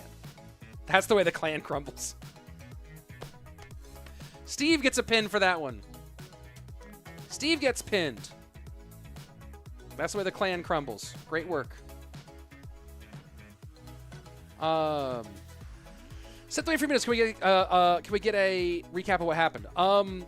I don't know where it was supposed to be. Pedro versus Mohamed Light, and Pedro's not even online, and did not get in and request the game, and Pedro missed both, like twice missed the game, like missed showing up, and so they ended up being a free win.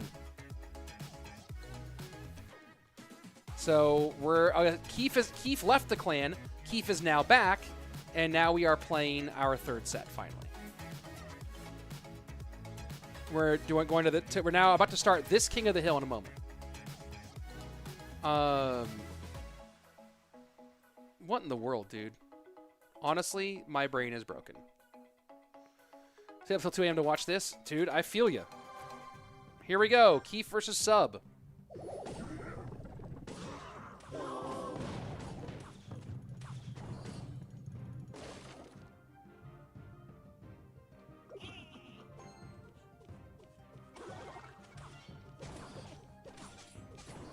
That was wild. That was just straight up wild. I don't understand any of what what I just saw was crazy.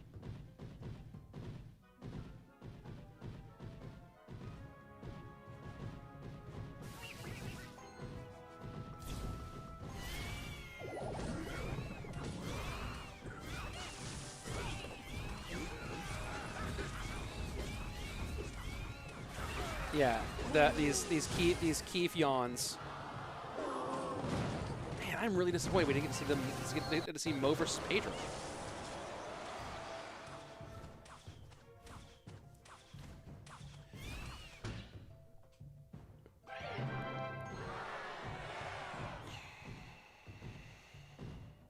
Keef ain't humble anymore, LOL. That's funny. That's very funny. Well, here we go.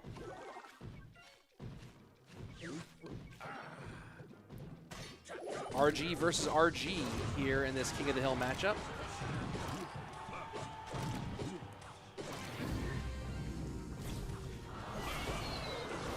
Ooh, I think this is gonna be a lot of damage.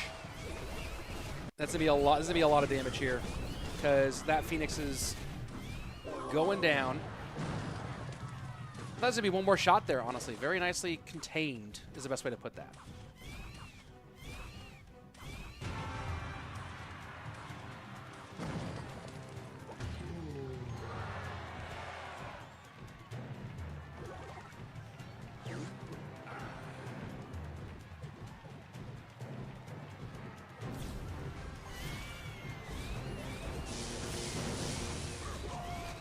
Why are they not associated with Pedro with another player? I actually don't know. I don't know the rules there. I don't know the rules about that. RG in for really good damage here, and Sub's going to take this one pretty easy.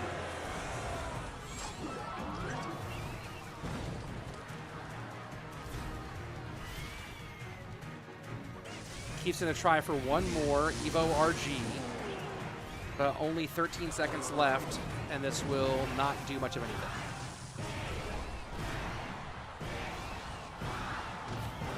All right, now Keef can leave the clan all he wants.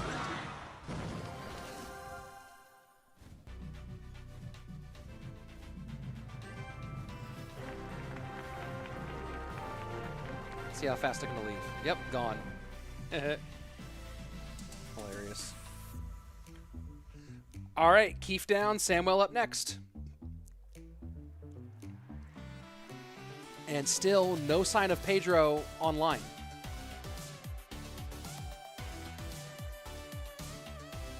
Still no sign of Pedro online.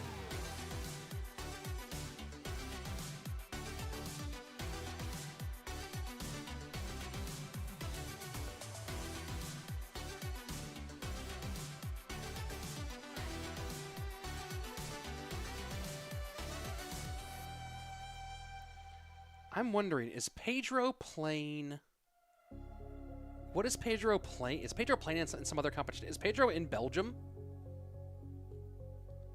Let me see. That's actually a good question. Is Pedro in Belgium, maybe? I don't remember. Let me go see if I can look up the BESF Cup.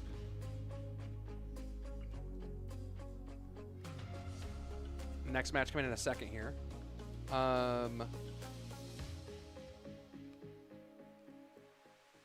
am looking for...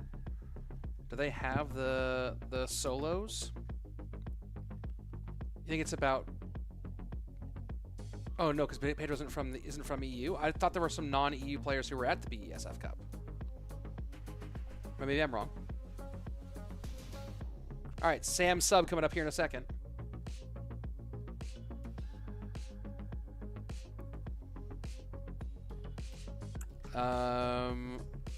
Let's get into it. Yeah, am I totally just off here? Solo track. Sosa, Bob, Hugo, Vitor, Shadow, Faust, Enos, Ozzy, Quinn. Okay. So I guess there we go. Here we go. Sam sub up next.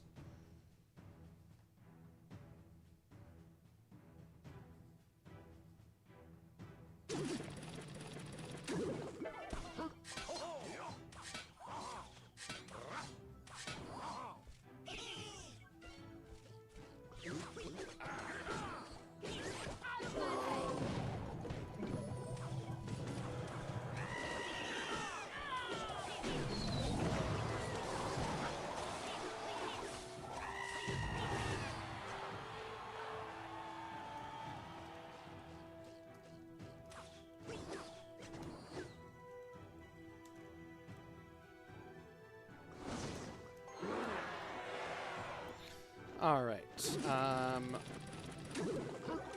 You know that he's still at home. Okay, I have no idea what happened there. That was weird.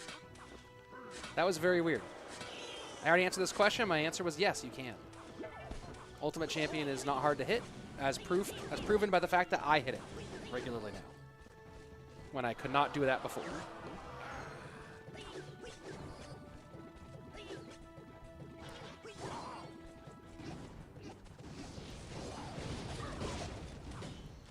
I find it interesting that minions are popular in a meta that often includes Fireball and arrows. Oh, Sub not happy about that.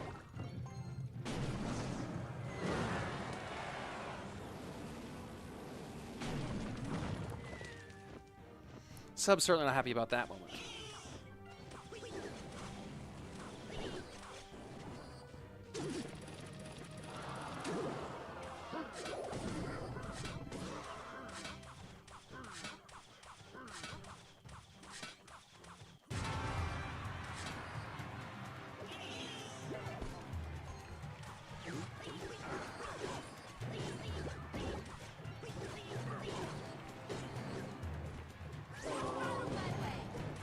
Gonna let that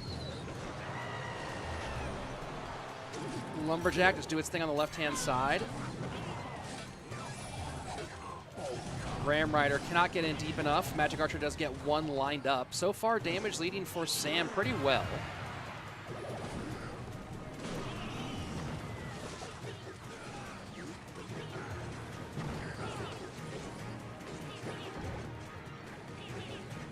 Haven't seen a real way for Sub to get any damage. Right? I don't think Sam's going to make a mistake and allow for a mortar connection, especially not when the mortar's Evo.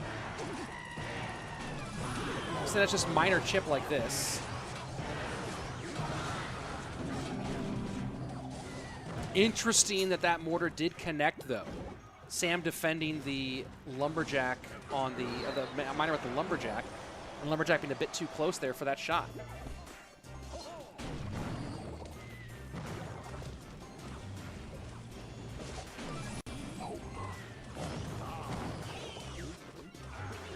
Notice Sam's going to keep these Lumberjacks high the whole time. Just does not want them to ever give tower value for that Fireball.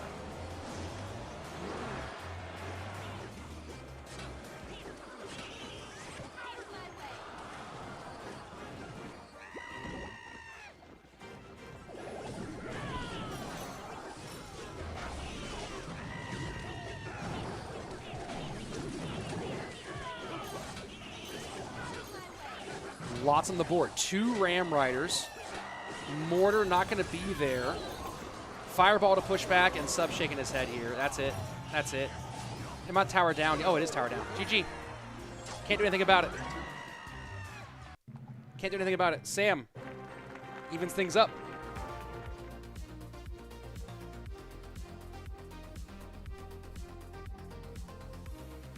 And there we go. Keef's Defiant Clan Quit and Pedro's Immature. We don't know what happened with Pedro here. I don't know if I can call it immaturity yet, but yeah, that's so CRL is solo for sure. What's your favorite food? Al pastor tacos, probably. If I'm going to pick one. All right, up next, Wallace. Wallace versus Sam, running it back. PMP saying Mo will clean Samuel. Maybe. Maybe.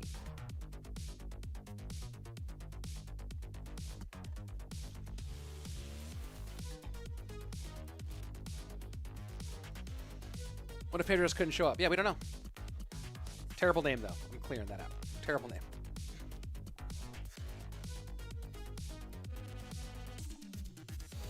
All right. Game starting here in just 1 second.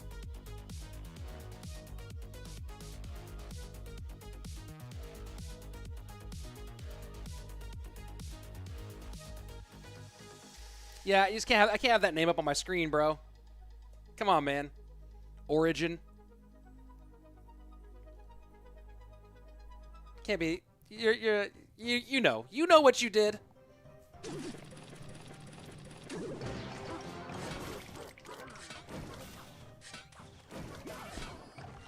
Wallace got the short end of the stick last time against Sam. See, the same thing happens in this RG versus Miner matchup.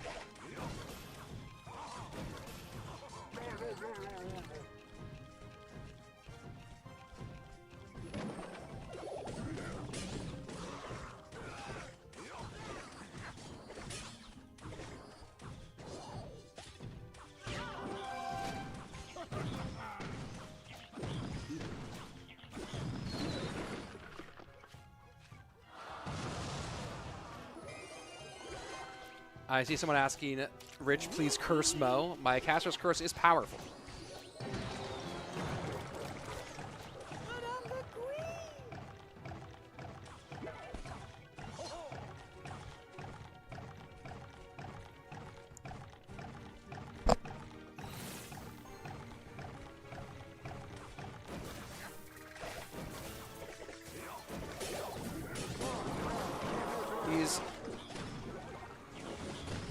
Snowball plus arrows is nice for Wallace here. He has good clear. Zappies might be an issue for him. But the nice part for Wallace is not having to actually get to tower with the miner.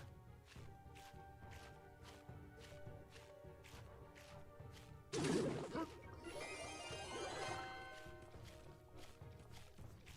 think it's Loon for Wallace. We would have seen the other card had it been something different.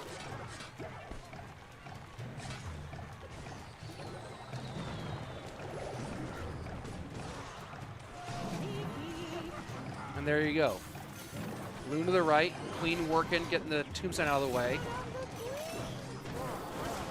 Does he have the arrows with it? And he does. Loon should get one. No, Fireball just to clear. But death damage in, Wallace with the lead, 22-54 to 25-31. Mo is not out. His team is literally playing right now.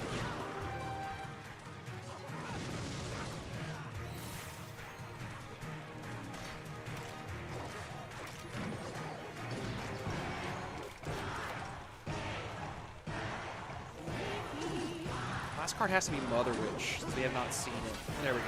Yeah. No good Mother Witch targets. That makes sense.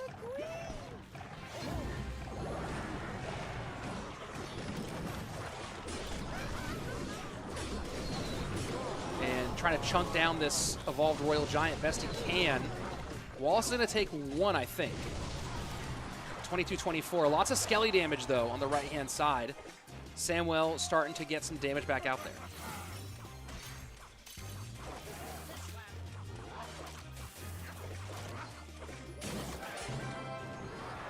RG sets up left for Sam. He definitely wants to force counter pushes to come down this lane if he can.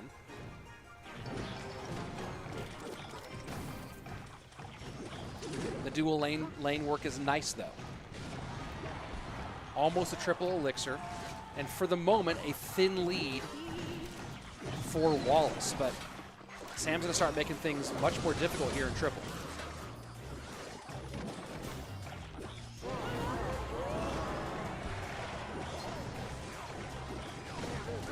He just wants that. There we go. Sam just wants that evolved RG to get shots off. Just take shots.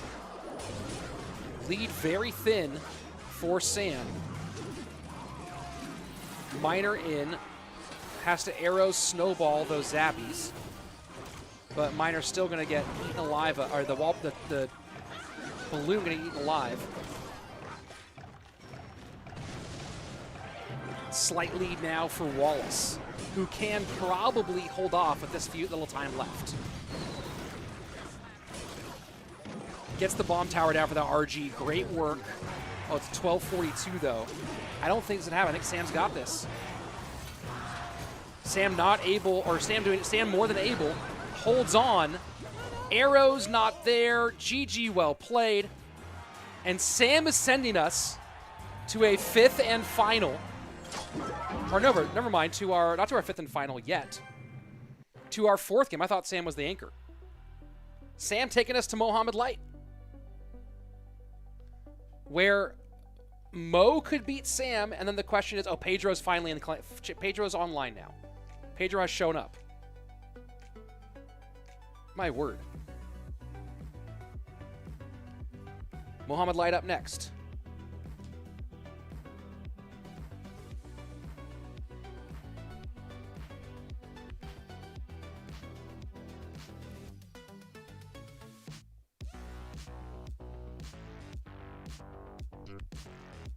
Hoo boy.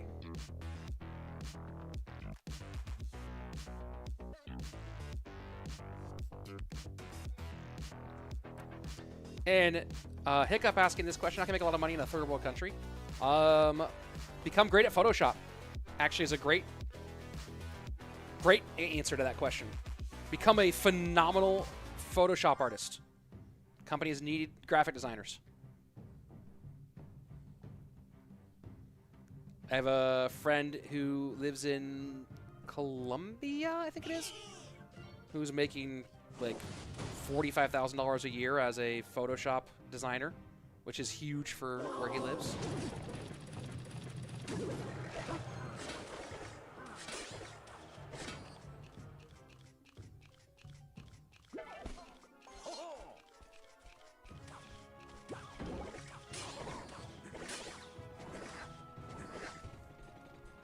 This is an interesting pairing, these two. So, looking like Sam might be going Loon against the Mortar Miner of Mohamed Light.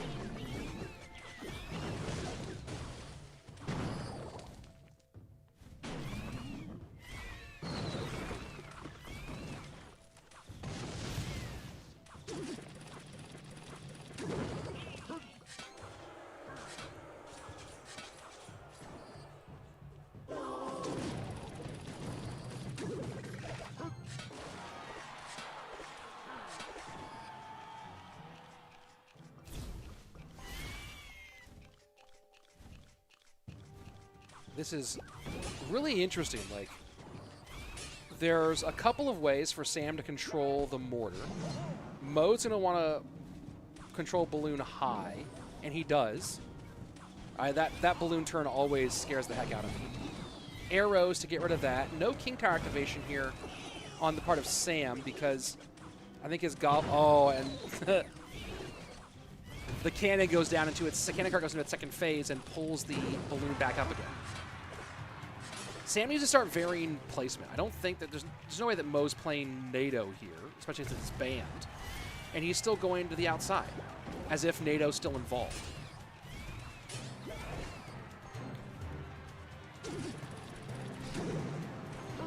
And I like that play from Mo. Very smart, trying to pull the tanks out of the way of the balloon. So the Princess Tower targets the balloon. Very smart from Mohamed Light, just as you'd expect.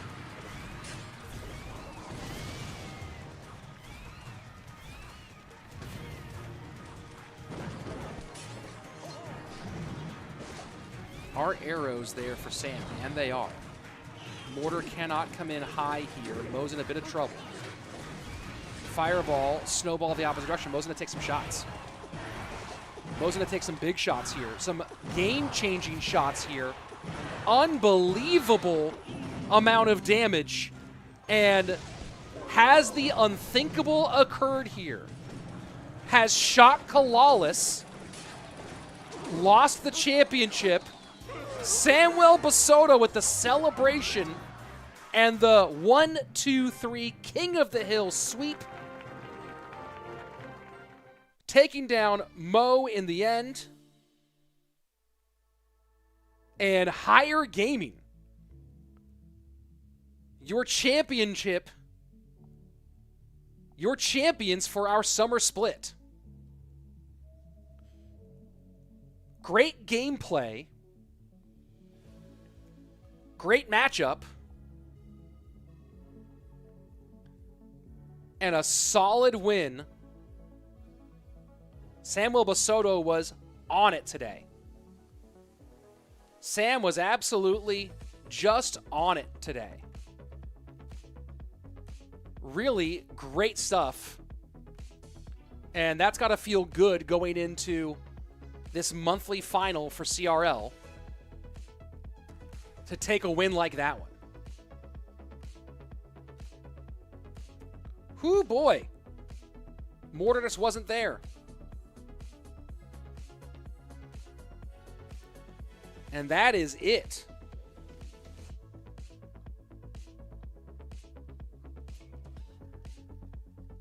Very, very well done. $2,500 to our top team in Higher Gaming. $1,500 for Shot Calalas. 40K takes down $1,000 for their third place win. $600 for Nightcrow. And the other four teams all get $350 for making it to this level.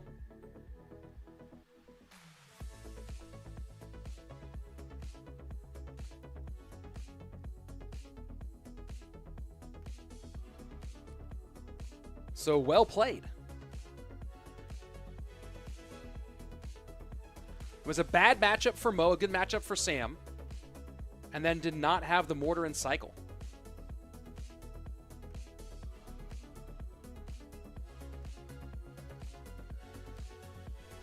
And overall, a whole lot of fun. Folks, that's the end of the GKR Summer Split. That's it. We've done it. We've made it happen. If you're watching on Twitch right now, I'm about to send y'all for a raid over to Surgical Goblin. Go ahead, give him some love. I know that Surge is enjoying his streaming. Hopefully you guys can go and have a good time with him as well. If you're watching on YouTube, if you haven't already yet, subscribe to the channel. Go ahead and come back when you get a chance. We do a lot of Clash Royale esports stuff here all the time. There's a video coming out pretty soon collaborating with the God RF on Splash Yard to give you guys some tips on how to really master that deck now that it's back in the meta. And yeah, it's been fun. But that's going to be it for today, folks. I hope you've enjoyed it. I know I have. As always, be excellent to each other and party on, dude.